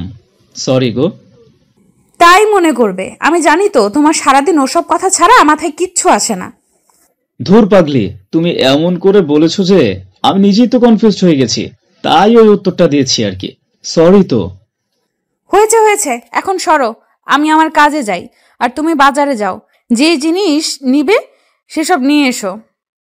এই তো কিছু সময় আগে গরু নিয়ে এলাম, এখন আবার একটু বাজারে যেতে হবে। আগামীকালও তো সময় আছে, আগামীকালই যাই। আগামীকাল? আচ্ছা ঠিক আছে, সে না হয় যাবে। এখন তাহলে রেস্ট করো, আমি একটু রান্নাঘর থেকে ঘুরে আসি। নিধি কথাটা বলতেই আহাদের পাশ থেকে উঠে পড়তে নিল। আহাদ নিধির দিকে তাকিয়ে দুষ্টু হাসি দিল। আহাদের মনের মধ্যে একটা রোমান্টিকতা ভর করে আছে। আহাদের মনের মধ্যে এই রোমান্টিকতা নিধি নিজেই জাগিয়েছে। এখন আহাদের মনকে অশান্ত করে সে কেটে পড়ছে। আহাদ কি এত সহজে নিধিকে যেতে দেবে নাকি? আহাদ দুম করে নিধির হাত ধরে ফেলল। একটা হ্যাচকার টান দিয়ে নিধিকে নিজের দিকে টেনে নিল সে। নিধি আহাদের টানের টাল সামলাতে না পেরে হকচকিয়ে গিয়ে আহাদের বুকের উপর এসে পড়ল। আহাদের বুকের উপর এসে নিধি পড়তেই নিধির চুলগুলো বড্ড এলোমেলো ভাবে নিধির মুখের উপর এসে পড়ে। নিধি কিছুই বুঝতে পারছে না। কৌতূহলী হয়ে আহাদের দিকে প্রশ্নসূচক দৃষ্টিতে তাকিয়ে আছে সে। আহাদ নিধির চুলগুলো পরম আবেশে স্পর্শ করল। সব চুলগুলো ঠিক করে দিয়ে নিধির কানের পেছনে গুজে দিল সে। নিধির দিকে হাস্যোজ্জ্বল মুখে তাকাতেই নিধি নিজের স্বামী আহাদকে উদ্দেশ্য করে বলল, এটা কি হলো? তুমি আমার সাথে এমন করলে কেন? কোনটা কি হলো গো? আমি আমার স্ত্রীকে নিজের কাছে আনতে পারবো না নাকি? তুমি কিন্তু দিন দিন বড্ড পাজি হয়ে যাচ্ছ। এমন করলে কিন্তু আমার হাতে মার খেতে হবে তোমায়। ওরে আমার রাগী বউটারে, তোমার রোমান্টিক স্বামীর একটু রোমান্টিকতা তোমার সহ্য হয় না বুঝি? না গো, হয় না। আমার এসব দেখলে গা জ্বালা করে। কাজের কাজ পড়ে আছে আর ওনার রোমান্টিকতা জেগে উঠেছে। গতকাল রাতেও তো আদর করলে, তা মন ভরে নাই বুঝি? না গো না, আমার ওই অল্প আদরে কখনোই মন ভরে না। আমার আরো বেশি বেশি আদর চাই। তাই আসো, পিঠটা দাও, এক্ষুনি কিল ঘুষি মেরে মেরে আদর দিচ্ছি। তাই দাও, তবু কিছু তো দাও, আমার অনেক কিছু চাই। দেখো, এখন কিন্তু বেশি বেশি করছো তুমি। আমার কাজ আছে, আমায় যেতে দাও। তোমার হৃদ মাঝারে রাখিব, ছেড়ে দেব না। আহাদ কথাটা শেষ করতেই নিধির কোমরের উপর নিজের হাত জোড়া রাখল। আহাদের হাতের গভীর স্পর্শ পেতেই নিধির সারা শরীর কেঁপে উঠল। আহাদ নিধির কোমরে হাত বুলিয়ে দিয়ে আদর করতে লাগলো। আহাদ সব সময় একদম পাগল হয়ে থাকে নিধিকে আদর করার জন্য। নিধি সবসময় মুখে মুখে বলে আহাদকে যে আদর করতে না, তবে মন থেকে সে আহাদের এমন পাগলামিগুলো ভীষণ রকম চায়। আহাদ নিধির কোমরে হাত বুলিয়ে দিয়ে নিজের গালের সাথে নিধির গাল ঘষতে লাগলো। নিধি নিজের চোখ বন্ধ করে আছে আর মুখ থেকে অস্পষ্টভাবে বলছে যে তাকে ছেড়ে দিতে, তবে আহাদের থেকে নিজেকে ছাড়িয়ে নেওয়ার বিন্দুমাত্র তোড়জোড় নেই তার। আহাদ নিধির গালে, গলায়, ঘাড়ে নিজের ঠোঁটজোড়া ছুঁয়ে দিল। আহাদের ঠোঁটের পরশে নিধির মনের মধ্যে তোলপাড় শুরু হয়ে গেছে। আহাদ একটু একটু করে নিজের হাতটা নিধির নাভির উপর রাখতেই নিধি আহাদের শার্ট খামচে ধরল। আহাদ নিধির রেসপন্স দেখে নিজের মনের উপর আর নিয়ন্ত্রণ রাখতে পারেনি। আহাদ ব্যাকুল হয়ে উঠল নিধির মিষ্টি ঠোঁটের ভালোবাসার পরশ পাওয়ার জন্য। আহাদ নিধির গোলাপের পাপড়ির মতো ঠোঁটজোড়ার দিকে লোভনীয় দৃষ্টিতে তাকিয়ে ধীরে ধীরে নিজের ঠোঁটজোড়া নিধির ঠোঁটের দিকে এগিয়ে দিল। নিধি চোখ বন্ধ করেই আছে আর নিজের স্বামীর ভালোবাসার স্পর্শগুলো অনুভব করে চলেছে। আহাদ আর নিধির ঠোঁট ছুঁই ছুঁই হয়ে আসতেই আচমকা আহাদের রুমের দরজায় কেউ নক করলো। আহাদের একটু ইচ্ছে করছে না নিধিকে ছাড়তে, তাই সে নিজের কাজ চালিয়ে যাচ্ছে। তবে দরজার ওপাশ থেকে বেশি শব্দ আসছে দেখে বাধ্য হয়ে নিধিকে ছাড়তে হলো তার। নিধিকে নিজের বাঁধন থেকে মুক্ত করে দিতেই নিধি চোখ মেলে তাকালো। আহাদের দিকে তাকিয়ে দুষ্টু হাসি দিয়ে নিধি দরজার দিকে চলে গেল। দরজা খুলে দিতেই নিধি দেখতে পায় তার ছোট বোন এসেছে। নিধির ছোট বোন নীলা এসেছে বেড়াতে। নিধি দরজা খুলতেই নীলা নিজের বোনের দিকে তাকিয়ে কৌতূহলী কণ্ঠে বলে উঠল, ভর দুপুরে দরজা বন্ধ করে কি করছিলে আপু? এত সময় লাগলো দরজা খুলতে? আরে পাগলি, কি করবো আবার, ওই একটু শুয়েছিলাম আর কি। তোমার কথায় কেমন জানি সন্দেহ হচ্ছে আমার। দুলাভাই সত্যি করে বলেন তো ঘটনাটা কি? আসল ঘটনা জানতে হলে তো তোমায় এখানে থাকতে হবে শালি আমার। আসো, তোমার সাথে এখন দরজা বন্ধ করে থাকি, তবেই বুঝতে পারবে আমরা কি করছিলাম। আহাদ কথাটা বলতেই নীলার দিকে তাকিয়ে দুষ্টু হাসি দিল। নিধি আহাদকে চোখ রাঙানি দিল। ওইদিকে নীলা আহাদের দিকে এখনো হা করে তাকিয়ে আছে। হয়তো আহাদের কথার মানে সে বুঝতে পারেনি। নিধি নীলাকে উদ্দেশ্য করে বলল, তা কখন এসেছিস আর ফ্রেশ হয়েছিস কি? এই তো 10 মিনিট হবে, এখনো ফ্রেশ হইনি মাত্র। ভাবলাম তোর সাথে আগে দেখা করে নেই, তাই চলে আসলাম। বাবা, এখন দেখি দুলাভাইয়ের কোনো মান সম্মানই নাই। মানে আমার শালী শুধুমাত্র তার বোনের সাথে দেখা করতে এসেছে, আমার সাথে না। আপনি লোকটা ভালো না, অনেক পচা, তাই আপনার সাথে দেখা করার কোনো ইচ্ছা আমার নাই।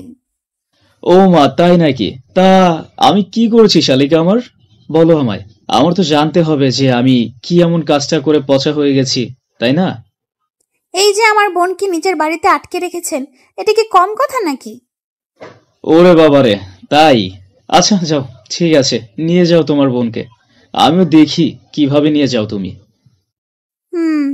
তাই নিয়ে যাব, এখন আসছি। নীলা কথাটা বলে চলে যায়। নীলা আর আহাদের মধ্যে সব সময় ঝগড়া আর মজা চলতেই থাকে। এরা দুজন যেন সাপ নেউল। নিধি কখনো নীলা আর আহাদের এমন আচরণ দেখে তাদের কোনো প্রশ্ন করেনি, আর না কখনো নিধির মনে কোনো প্রশ্ন এসেছে। আহাদকে কখনো কোনো কিছুতে সন্দেহ করেনি নিধি। নিধি সব সময় আহাদকে বিশ্বাস করে, আর এই বিশ্বাস তাদের দুজনকে এক অদ্ভুত ভালোবাসায় বেঁধে রেখেছে। নিধি নীলাকে নিয়ে চলে যায় গেস্ট রুমে। অতঃপর নিধি দুপুরের খাবারের আয়োজন করে। সবাই একসাথে লাঞ্চ করে নিল। লাঞ্চ করে আহাদ নিজের রুমে চলে এলো। রুমে এসে আহাদ জানালার পাশে গিয়ে দাঁড়ালো। বাহিরে রিমঝিম ধারায় বৃষ্টি পড়ছে। হালকা মৃদু শীতল বাতাসে মনের মধ্যে যেন ভালো লাগার অনুভূতি জন্ম দিচ্ছে এই হাওয়া। আহাদ এক দৃষ্টিতে বৃষ্টির মুগ্ধতা উপভোগ করছে। কিছু সময় বাহিরের মেঘলা আকাশ দেখার পর আচমকা আহাদ অনুভব করল তার পিঠের উপর কেউ একজন হাত রেখেছে। এই স্পর্শটা আহাদের ভীষণ চেনা। আহাদ পেছন ফিরে তাকাতেই দেখতে পায় তার প্রিয়তমা চা হাতে নিয়ে দাঁড়িয়ে আছে। আহাদ চা খেতে খেতে বৃষ্টি দেখতে ভীষণ পছন্দ করে, তাই নিধি হয়তো চা করে দিয়েছে। নিধির হাতে একটা চায়ের কাপ দেখে আহাদ কৌতূহলী কণ্ঠে নিধিকে উদ্দেশ্য করে বলল, চা নিয়ে আসছো ঠিক আছে, কিন্তু 1 কাপে করে নিয়ে এলে কেন? তুমি খাবে না? আমি তো খাবো, একটা কাপে দুজন মিলে খাবো। কেন, তোমার ঠোঁট ভেজানো কাপে বুঝি আমি চা খেতে পারি না? সেটা তো পারোই সোনা, তার থেকে অনেক বেশি কিছুও করতে পারো। এখন আমায় বলো, মেঘলা আকাশের পানে এক দৃষ্টিতে তাকিয়ে কি ভাবছিলে তুমি? কি আর ভাববো, একজন বিশেষ মানুষের কথা ভাবছিলাম। মানুষটা আমায় একটুও ভালোবাসে না, সব সময় আমার কাছ থেকে নিজেকে আড়াল রাখতে চায়। আমার পাশে তো আছে, কিন্তু খুব বেশি পাশে নেই। তাই নাকি? আচ্ছা বলেন জনাব, আপনার কত কাছে আসলে মনে হবে যে আমি আপনার পাশে আছি? এতটা পাশে চাই যেন তোমার নিঃশ্বাসের শব্দ আমার কানে এসে পৌঁছায়। আমার হৃদয়ের প্রতিটি শব্দ যেন তোমার হৃদয়কে স্পর্শ করে। আহাদ কথাটা শেষ করার পূর্বেই নিধি চায়ের কাপটা আহাদের হাতে ধরিয়ে দিয়ে আহাদকে শক্ত করে জড়িয়ে ধরল। আহাদ নিধির এমন আলিঙ্গনে নিজেকে আরো গভীরভাবে প্রকাশ করল নিজের প্রিয়তমার কাছে। আহাদ নিধিকে নিজের বুকে জড়িয়ে নিয়ে নিধির কপালে নিজের ঠোঁটজোড়া ছুঁইয়ে দিয়ে দুজন বৃষ্টি দেখতে লাগলো আর গল্প করতে লাগলো। আহাদ আলতো করে নিজের ঠোঁটজোড়া কাপে ছুঁইয়ে দিয়ে চা পান করছে, আর সেই জায়গায় নিধি নিজের ঠোঁট রেখে আহাদের থেকে চা পান করছে। পরিবেশটা যেমন রোমান্টিক, ঠিক তেমন তাদের দুজনের মনের অনুভূতি। আহাদ চাটা শেষ করে নিয়ে নিধির দিকে তাকালো। নিধির ঠোঁটজোড়া গোলাপি রং থেকে যেন লাল হয়ে উঠেছে। আহাদ ওই রক্তিম কৃষ্ণচূড়া ফুলের পাপড়ির মতো ঠোঁটজোড়ায় আলতো করে নিজের হাত ছুঁইয়ে দিল। নিধি চোখ বন্ধ করে অনুভব করছে তার ভালোবাসার মানুষটির ছোঁয়া। আহাদ আলতো করে নিধির ঠোঁট স্পর্শ করে দুম করে নিধির কোমর ধরে ফেলল। নিধিকে স্লাইড করে আহাদ নিজের কোলে তুলে নিল। আহাদের কোলে চড়তে নিধির ভীষণ ভালো লাগে।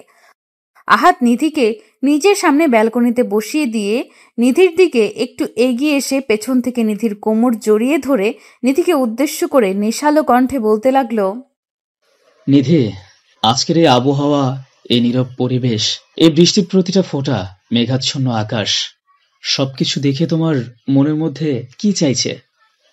প্রচুর ভালোবাসা চাইছে। তোমার ভালোবাসার স্পর্শ চাইছে আমার দেহের প্রতিটা অংশ। তোমার মধ্যে হারিয়ে যেতে চাইছি আমি। তবে কেন অপেক্ষা করছো? ওই মিষ্টি ঠোঁটের স্বাদটুকু আমায় নিতে দাও মন ভরে। আমার এই অশান্ত মনকে শান্ত করার ওষুধটুকু দিয়ে দাও প্লিজ। আহাদের নেশালো কণ্ঠস্বরটা যেন নিধির মনকে আরো ব্যাকুল করে তুলেছে। নিধি নিজেকে আর দমিয়ে রাখতে পারছে না। আহাদের প্রতি তার দুর্বলতা যেন আরো প্রখরভাবে কাজ করছে। আহাদ নিধির কোমর থেকে হাত সরিয়ে নিতেই নিধি হকচকিয়ে গিয়ে আহাদের কাঁধের ওপর নিজের হাত রেখে আহাদের ঠোঁট বরাবর নিজের ঠোঁটজোড়া এগিয়ে দিল। নিধির ঠোঁটজোড়া আহাদের দিকে এগিয়ে আসতেই আহাদ আর 1 মিনিটও বিলম্ব করল না। দুম করে নিজের ঠোঁট দিয়ে নিধির ঠোঁটজোড়াকে চেপে ধরল। পাগলের মতো আহাদ নিধির ঠোঁটের স্বাদ নিতে ব্যস্ত।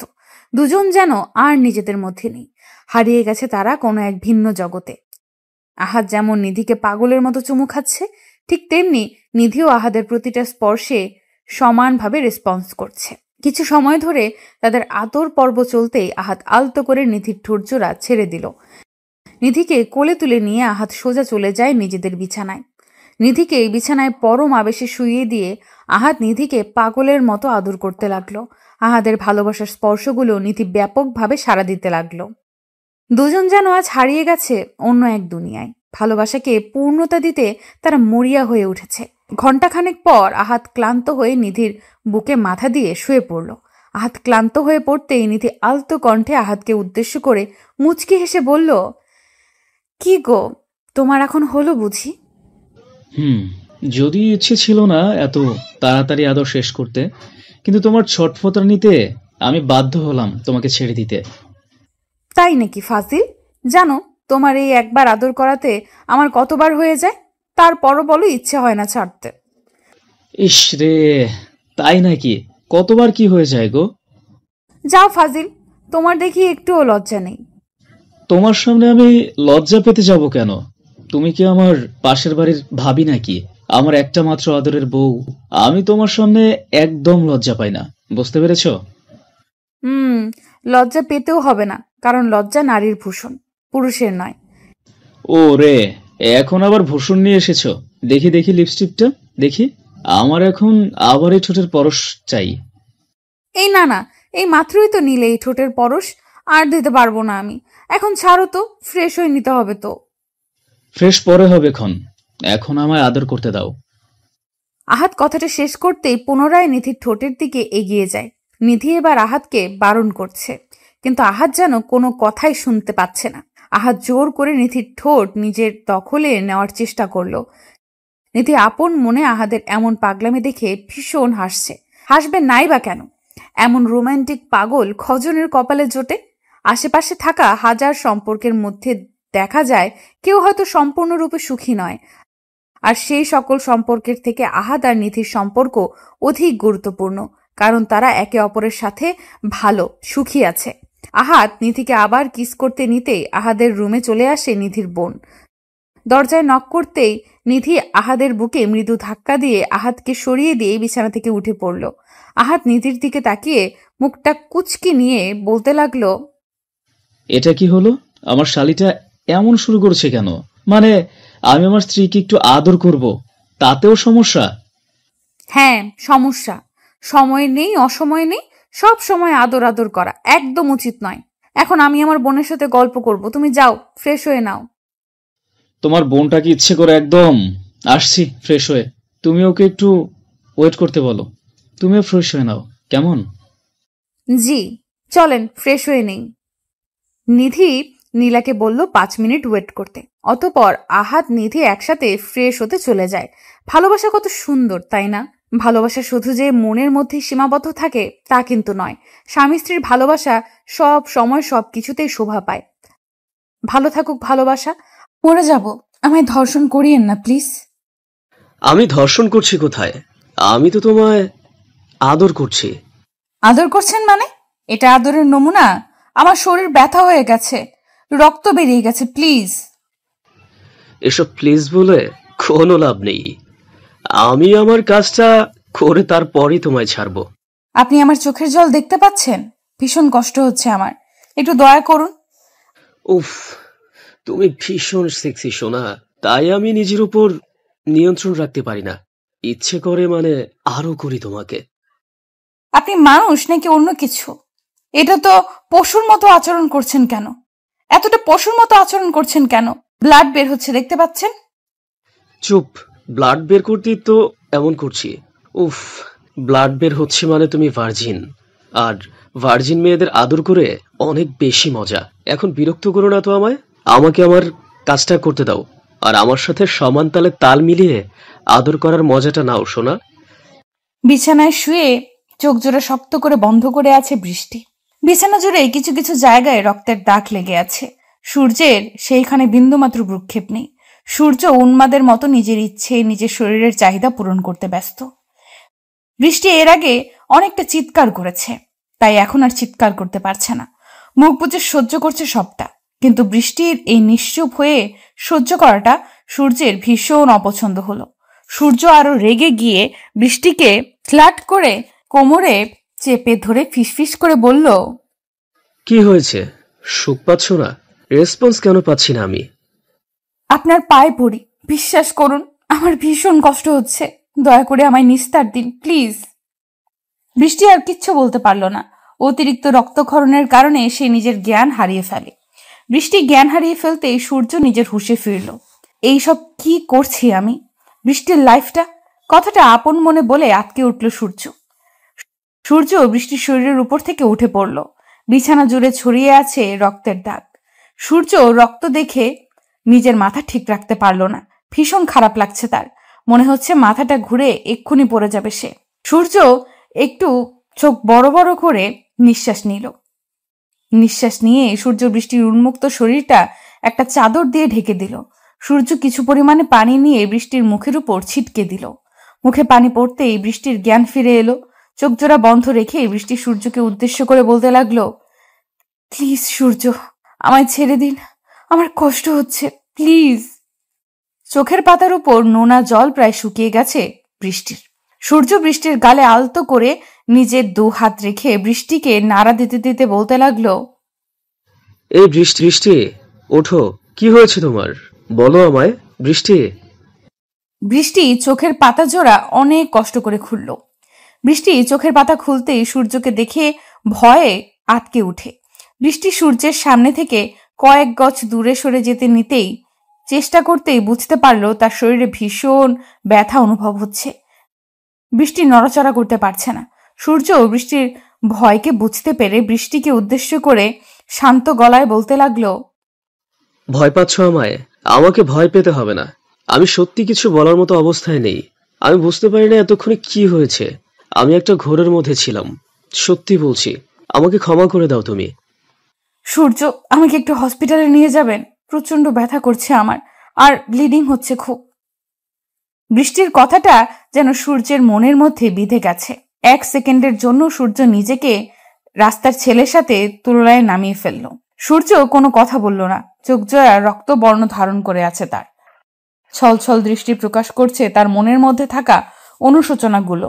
সূর্য বৃষ্টিকে কোলে নিয়ে বেশ দ্রুত হসপিটালের দিকে গাড়ি নিয়ে বেরিয়ে পড়ল। বৃষ্টি কোনো শব্দ করছে না, নিশ্চুপ হয়ে গাড়িতে বসে আছে।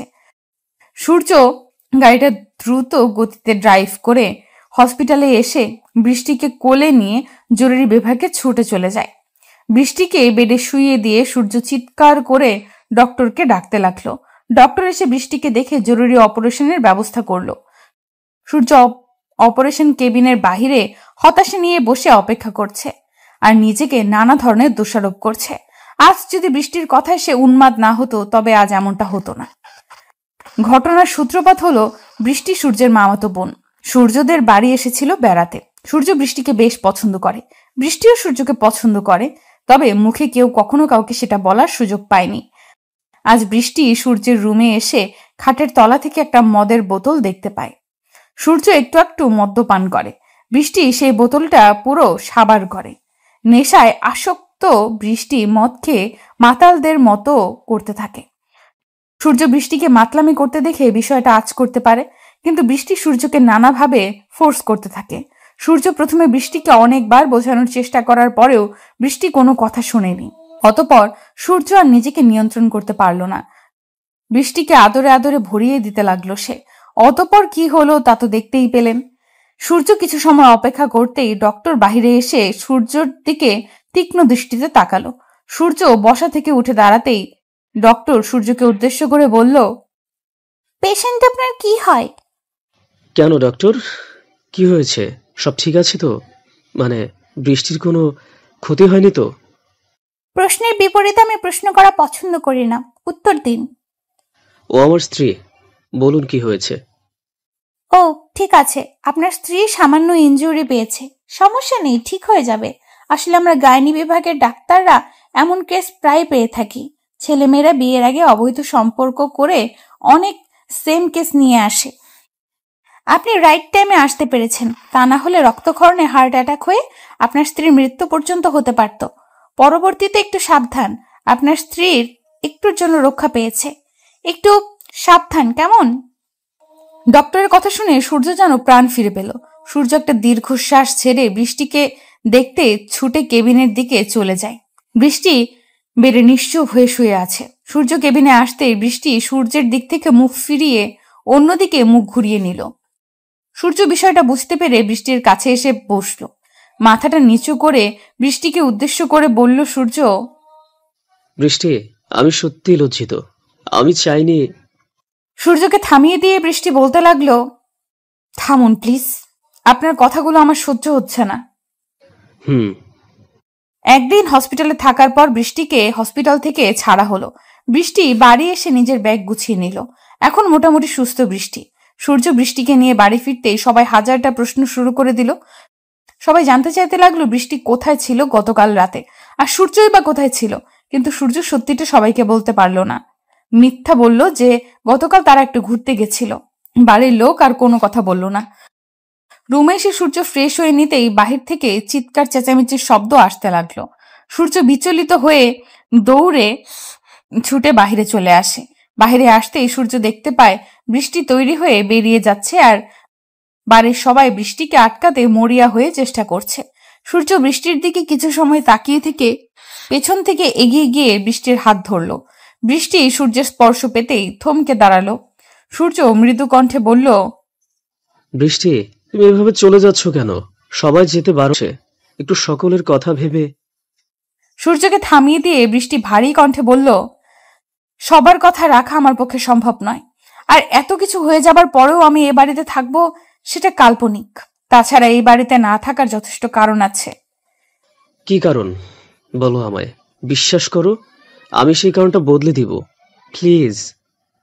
বৃষ্টি সূর্যের হাত থেকে নিজের হাত এক ঝাড়ি দিয়ে ছাড়িয়ে নিয়ে সূর্যের দিকে গভীর দৃষ্টি রেখে বলতে লাগলো, সেই কারণটা আর কিছু নয়, আপনি নিজেই।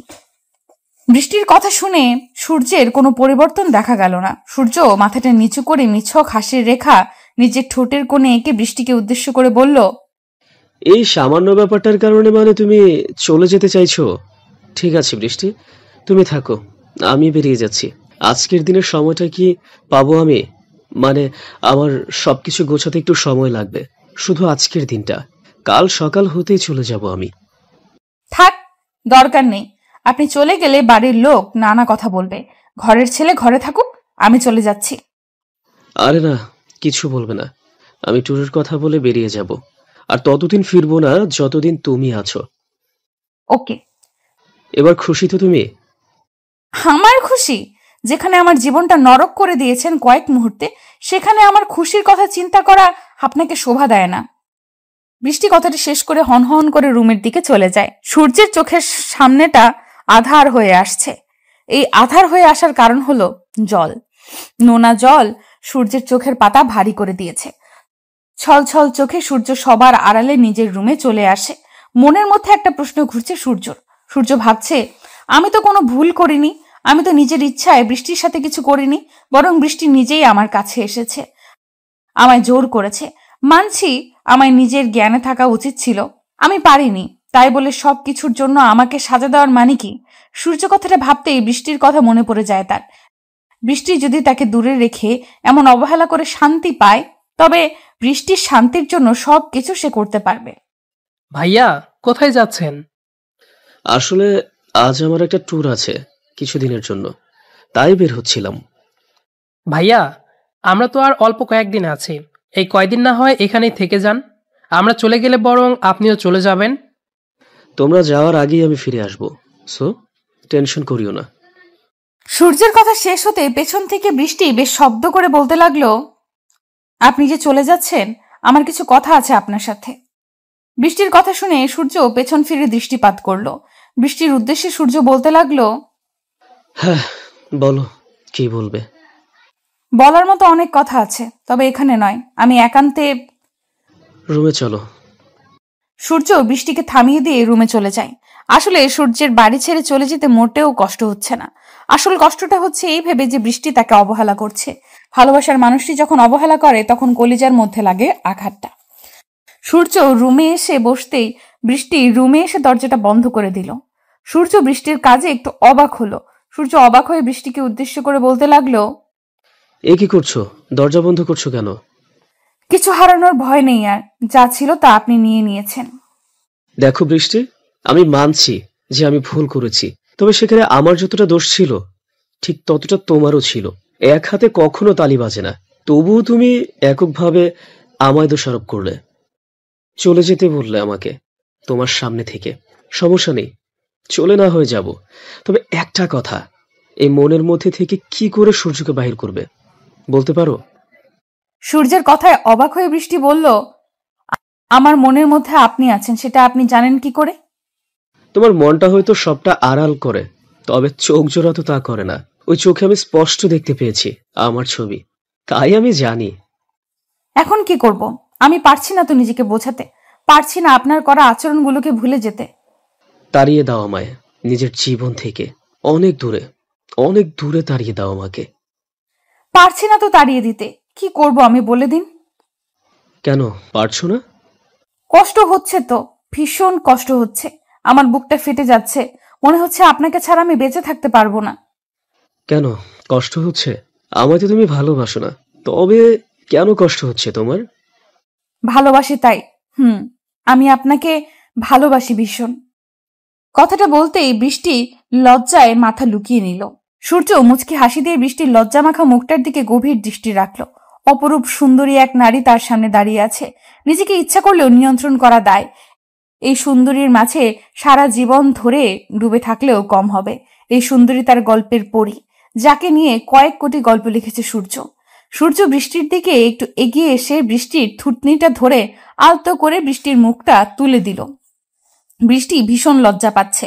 সূর্য বৃষ্টির চোখের দিকে তাকিয়ে মায়া ভরা কণ্ঠে বলতে লাগলো, লজ্জা নারীর ভূষণ, তবে তোমার এই লজ্জাটা আমার মনকে শান্ত করতে পারছে না, বরং আবার উন্মাদনা সৃষ্টি করে চলেছে এই বুকের মধ্যে। সারাটি জীবন তুমি এই বুকে থাকবে, পাগলের মতো করে ভালোবাসা দিবে আমাকে, আমাকে তোমার ভালোবাসায় ভরিয়ে দিবে। যতদিন বেঁচে আছি ততদিন এই মন প্রাণ শুধু আপনার। সূর্য, আমি আপনাকে নিজের থেকে অনেক বেশি ভালোবাসি, কখনো আমায় ছেড়ে যাবেন না, সত্যি মরে যাব। বৃষ্টি কথাটি শেষ করতেই সূর্য বৃষ্টিকে শক্ত করে জড়িয়ে ধরল। বৃষ্টি পরম আবেশে সূর্যের বুকে মাথা রেখে শান্তি অনুভব করতে লাগলো। বৃষ্টি আর সূর্যের এই শান্তির আদান প্রদান বেশিক্ষণ স্থায়ী হলো না। দরজায় বেল শব্দ করে নক করা হলো। সূর্য বৃষ্টিকে ছেড়ে দিতেই বৃষ্টি দরজাটা খুলল। দরজা খুলে দিতেই সূর্যের মা বৃষ্টিকে উদ্দেশ্য করে বলল, বেশি সময় নেই, তোর বাবা মা আসছে। আমি সারা জীবনের জন্য তোকে আমার মেয়ে করে এখানেই রেখে দিব। আমার ছেলেকে পছন্দ হয়েছে তোর? পছন্দ হয়ে বলতে তেমন না, বেশ পছন্দ হয়েছে। বৃষ্টি কথাটা বলতেই দৌড়ে পালিয়ে যায়। সূর্যের মা বুঝতে পারে মেয়ে তার লজ্জা পেয়েছে। সূর্যের দিকে তার মা দৃষ্টি নিক্ষেপ করতেই দেখতে পায় সূর্য মুচকি মুচকি হাসছে। ছেলের মনের কথা সে আগেই আঁচ করতে পেরেছে, তাই বৃষ্টির বাবা মায়ের সাথে কথা বলে সবকিছু ব্যবস্থা করে নিয়েছেন উনি। অবশেষে তাদের দুজনের ভালোবাসা পূর্ণতা পেল। প্রত্যেকটি সম্পর্কে পবিত্রতা থাকা প্রয়োজন। ভালোবাসা নিজের পবিত্রতা রক্ষা করতে না পারলে সেটা আর ভালোবাসা থাকে না। তোর সাহস কি করে হয় আমায় ভালোবাসার কথা বলার? ভালোবাসার কথা বলতে কি সাহসের প্রয়োজন পড়ে? হ্যাঁ পরে। তুই নিজের জায়গাটা ভুলে গিয়েছিস। নিজের দিকে তাকিয়ে দেখেছিস কখনো? আমার আর তোর সাথে কি আদৌ যায়? এসব কি বলছো তুমি? আমার উপর কি রেগে আছো তুমি? প্লিজ আমায় বলো কেন রেগে? এই ওয়েট, তোর উপর আমি রাগ করতে যাব কেন? কি তুই? অনু, অনেক মজা হয়েছে, প্লিজ এমন করিও না। আমাদের 2 বছরের ভালোবাসার সম্পর্ক একটু তো বোঝার চেষ্টা করো প্লিজ। আমাদের মধ্যে কোনোদিন ভালোবাসা ছিল না। আমাদের মধ্যে ছিল শুধুমাত্র সময় নষ্ট। আমি মজা নিয়েছি আর তুই এনজয় করেছিস, ব্যাস। অনুর কথাগুলো শুনে অয়নের পায়ের তলা থেকে মনে হচ্ছে মাটি সরে গেছে। অনুর কথাগুলো বিশ্বাস করতে ও মানতে ভীষণ কষ্ট হচ্ছে অয়নের। দীর্ঘ 2টি বছরের ভালোবাসা মজা ছিল। অয়নের চোখের পাতা এক নিমেষেই ভারী হয়ে এলো। অয়ন যেন নিজের চোখের সামনে কিছুই দেখতে পাচ্ছে না। নিজের জীবনের থেকেও বেশি ভালোবাসে অনুকে সে। আজ সে অনু কিনা তাকে এমন করে ঠকাচ্ছে। অয়ন খানিক সময় নিশ্চুপ থাকার পর আবারও নির্লজ্জের মতো অনুর হাত ধরে অনুকে উদ্দেশ্য করে বলতে লাগলো, অনু, আমি জানি না তুমি কেন এমন করছো, কিন্তু বিশ্বাস করো তুমি ছাড়া শূন্য আমি। তোমাকে ছাড়া আমি বেঁচে থাকতে পারবো না। দয়া করো আমায় প্লিজ। রাস্তার ভিখারিকে আমি দয়া করি, তবে তোকে দয়া করতে পারছি না, সরি। অনু, এমন করে বলিও না, আমার বুকটা ফেটে যাবে প্লিজ। এই হাত ছাড়। আজকের পর থেকে তোর আর আমার মধ্যে কোনো প্রকার সম্পর্ক থাকবে না। আমায় আর কখনো বিরক্ত করবি না তুই। অনু কথাটা বলতেই অয়নের হাতটা নিজের হাতের উপর থেকে এক ঝটকায় সরিয়ে নিল। অয়ন অনুর দিকে এক দৃষ্টিতে তাকিয়ে আছে। এই শহরের মানুষগুলোকে চেনা বড্ড কষ্টকর। মুখ আর মুখোশ চেনাটা মোটেও সহজ নয়। অনুর সাথে কলেজ থেকে পরিচয় অয়নের। অয়ন প্রথম দিন থেকে অনুকে নিজের বন্ধু ভেবেছে, কিন্তু অনু অয়নকে নিয়ে অন্য কিছু ভাবত। একটা সময় গিয়ে অনু নিজেই অয়নকে জানায় তার মনের অনুভূতি। অয়নও অনুকে ভীষণ পছন্দ করে। এই পছন্দ করাটা কখন যে ভালোবাসার রূপ নিয়েছে সেটা বুঝতে পারেনি অয়ন। অয়ন অনুর সাথে একটু একটু করে নিজেদের ভালোবাসার সম্পর্ক সামনের দিকে এগিয়ে নিতে থাকে। দেখতে দেখতে 2টি বছর চলে যায়। অয়ন বুঝতে পারেনি তার আর অনুর মধ্যে আকাশ পাতাল তফাৎ। অনু চলে যেতেই অয়ন খোলা আকাশে তাকালো। আকাশটা ভীষণ মেঘ করে আছে। এখনই হয়তো প্রচুর বৃষ্টি হবে। অয়ন নিজের চোখের পানি হয়তো এই বৃষ্টির মাধ্যমে আড়াল করে নিতে পারবে। অয়ন আর দাঁড়িয়ে থাকতে পারল না। হাঁটতে হাঁটতে বাড়ির পথে চলতে লাগলো সে। বুকটা ফেটে যাচ্ছে অয়নের। এতটা ভালোবাসার পরেও অনুকে আগলে রাখতে পারল না সে। অয়ন নিজের রুমে এসে দরজা বন্ধ করে দিল। মনটা ভীষণ খারাপ হয়ে আছে তার। নিশ্চুপ হয়ে বিছানায় বসে পড়তেই অয়নের ফোনে অধরা কল করলো। 2বার রিং হতেই অয়ন কলটা পিক করলো। ওপার থেকে অধরা অয়নকে উদ্দেশ্য করে বেশ শক্ত গলায় বলল, এই তোকে আমি খুন করব বুঝলি? আমার সাথে তোকে দেখা করতে বলেছি, মনে আছে তো সেই কথা? আছে মনে। মনে থাকলে এলি না কেন দেখা করতে? দাম বেড়ে গেছে নাকি তোর? অধরা, আমার মনটা ভালো নেই, আমি পরে তোর সাথে দেখা করব। তাই না? কেন, তোর মনের ঘরের আবার কি হলো? কে তোর মন খারাপ করে দিয়েছে, আমি নাকি? ফালতু কথা ছাড়, আমার ভালো লাগছে না, রাখছি আমি।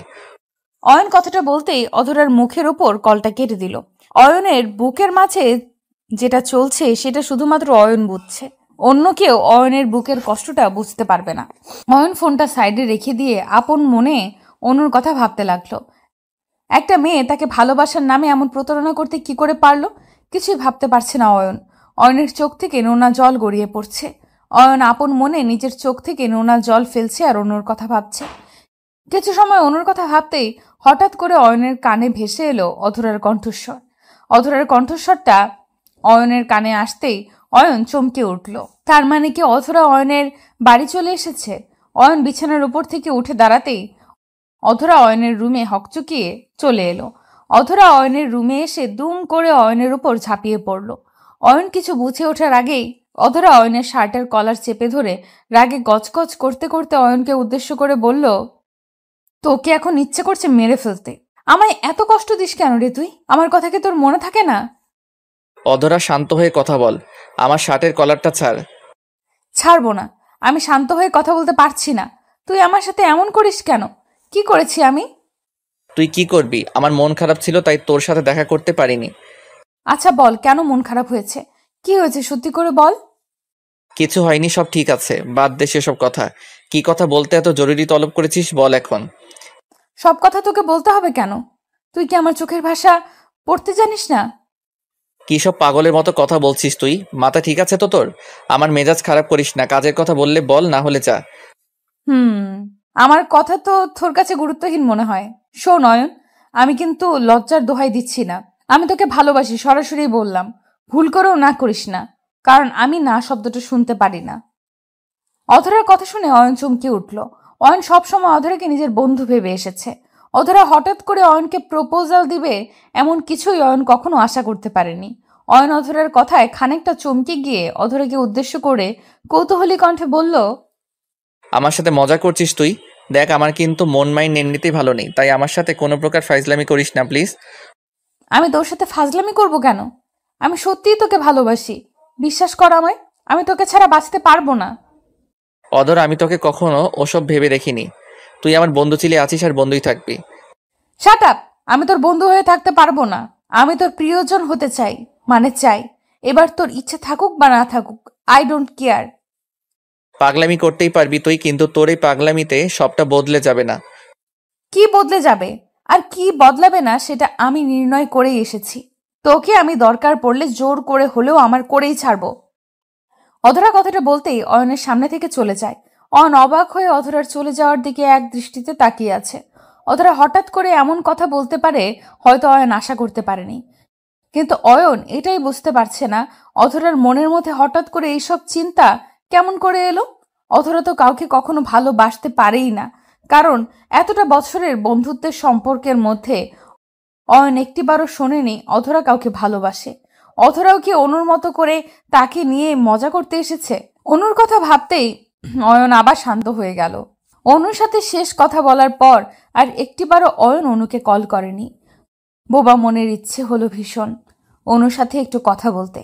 অয়ন এখনো ভাবছে অনু হয়তো রাগের বশে অয়নের সাথে এমন করেছে। অয়ন নিজের ফোনটা হাতে নিয়ে অনুর নাম্বারে কল করল। অয়ন অনুকে কল করতেই দুবার রিং হতেই অনু কলটা পিক করলো। অনু কলটা পিক করতেই ওপাশ থেকে ভীষণ কর্কশ কণ্ঠে অয়নকে উদ্দেশ্য করে চরম বিরক্তি নিয়ে বলল, এই, কি হয়েছে তোর? একবার বললাম না তোর আর আমার মাঝে আর কিছু নেই? কথা কি কানে যায় না তোর? অনু প্লিজ, আমার কথাটা তো শোনো। এমন করিও না প্লিজ, আমি সত্যি তোমায় ভালোবাসি, আমায় এমন করে ছেড়ে দিও না। আচ্ছা, ঝামেলায় পড়লাম তো।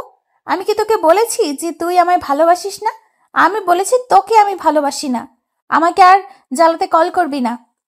অনু, এতটা তাড়াতাড়ি কি করে তুমি বদলে যেতে পারলে? আমার ভালোবাসার কি কোনো মূল্য তোমার কাছে নেই? না, নেই। আমার কাছে তোর মতো ফকিরের কোনো মূল্য নেই। আর শুধু আমার কাছে বলছিস কেন? তোর মূল্য কোনো মেয়ের কাছে নেই। দয়া করে আর জ্বালাবি না আমায়। অনু প্লিজ, মাথাটা একটু ঠান্ডা করো সোনা। এমন করলে কি করে হবে বলো? আমাদের একদিনের সম্পর্ক নয়, একটু বোঝার চেষ্টা করো। আমি এত শত বুঝতে চাই না। কলটা রাখছি। তারপরও যদি নির্লজ্জের মতো আমায় কল করিস তবে আমি বিকল্প ব্যবস্থা নিতে বাধ্য হব। অনু শোনো প্লিজ। অনু অনু অয়নের কথাটা শোনার বিন্দু মাত্র প্রয়োজন বোধ করল না। অয়নের মুখের ওপর কলটা কেটে দিয়ে অয়নের ফোন নাম্বারটা ব্ল্যাক লিস্টে রেখে দিল। অয়ন অনুর নাম্বারে আরো কয়েকবার কল ডায়াল করার পরেও কোনো লাভ হলো না। অনুর ফোনে আর কল গেল না। অয়ন ফোনটা ফেলে দিয়ে মাটিতে বসে পড়ল। চোখ থেকে টপ টপ করে জল গড়িয়ে পড়ছে তার। নিজের চোখের সামনে নিজের ভালোবাসার মানুষটির এমন পরিবর্তন যেন অয়নকে ক্ষতবিক্ষত করে দিয়েছে। এই সমাজে কেউ নির্লজ্জ নয়। যার কাছে সম্পর্কের মূল্য বেশি সেই বারবার ফিরে আসতে চায়। অয়ন আপন মনে ভাবতে লাগলো এমন করে নিজের চোখের জল ফেলা ঠিক হবে না। অনু যদি বদলে গিয়ে অয়নকে ছেড়ে ভালো থাকে তবে অয়ন কেন পারবে না? অয়নও পারবে অনুকে ছাড়া ভালো থাকতে। অয়ন নিজের চোখের জল মুছে ফেলতেই অধরা অয়নকে কল করলো। অয়ন কলটা পিক করতেই অধরা অয়নকে যা বলল তা শুনে অয়ন চমকে উঠল। অধরা অয়নকে উদ্দেশ্য করে বলল, কি গো জামাই আমার, মন খারাপ করে থাকবে? আমায় একটু ভালোবাসা দিলে কি হয়? হ্যালো, আমি কি অদরের সাথে কথা বলছি? ফাজলামি করিও না জামাই আমার, তুমি তোমার আদরের বউয়ের সাথেই কথা বলছো। অদরা, ফাইজলামি ছাড় বলছি। ওগো, আমি ফাজলামি ছেড়ে দিয়েছি। দেখছো না তোমার অধরা সব কিছু বদলে গেছে। কত ভালোভাবে কথা বলছে তোমার অধরা। কেন কল করেছিস সেটা বল। হ্যাঁ, সেটাই তো দেখছি আমি, কিন্তু হঠাৎ করে এমন বদলে যাওয়াটা আমার হজম করতে কষ্ট হচ্ছে। হজম করতে কষ্ট হলেও হজম করে নাও, কারণ আজকের পর থেকে সারা জীবন ধরে আমার হজম করতে হবে তোমায়। এখন বলো, কি করছিলে? কি আর করব, বসেছিলাম। অয়ন অধরার সাথে কথা বলতে লাগলো। অতীত ভুলে নতুন করে জীবন সাজাতে হলেও একজন প্রিয় মানুষের প্রয়োজন। প্রিয় মানুষটির ভালোবাসা আমাদের মন থেকে সমস্ত অতীতকে ভুলিয়ে দিয়ে নতুন করে বাঁচতে সাহায্য করবে। অয়ন অধরার সাথে হেসে হেসে কথা বলতে লাগলো। বুকের ওপর থাকা পাথরটা নামিয়ে নিতে হবে। ভালোবাসা তার প্রাপ্য, যে ভালোবাসাকে আগলে রাখতে জানে। তার প্রাপ্য নয় যার কাছে ভালোবাসা প্রকাশ করার পর অবহেলিত হতে হয়। অয়ন সারা রাত ধরে অধরার সাথে ফোনে কথা বলতে লাগলো। ভোর হবার কিছু সময় আগে অয়ন ফোনটা রেখে ঘুমিয়ে পড়ল। বিকেলের দিকে অয়নের ঘুম ভাঙে অধরার ফোনে। অধরা ফোন করে অয়নকে উদ্দেশ্য করে বলতে লাগলো, অয়ন চলো না, আজ দুজন মিলে একটু ঘুরে আসি। ঘুরে আসতে চাইছো ঠিক আছে, তবে কোথায় যাবে? জানি না, তবে অনেক দূরে যেতে চাই। এমন একটা শহরে যেতে চাই যেখানে আমাদের বিরক্ত করার মতো কেউ আসবে না। তুমি আমি দুজন থাকবো, শুধুমাত্র আমরা দুজন। তোমার রোমান্টিক ভাবনা দেখে আমার মনের মধ্যে তো খুশিতে নাচ বয়ে গেল। 10 মিনিট অপেক্ষা করো, আমি রেডি হয়ে আসতেছি। আমি তো রেডি হয়েই বসে আছি, 5 মিনিটের মধ্যে আসো। জি তাই আসছি। অয়ন কলটা কেটে দিয়ে দ্রুত ফ্রেশ হয়ে নিল। জীবন না কারোর জন্য থেমে থাকে, আর না সময় কারোর জন্য অপেক্ষা করবে।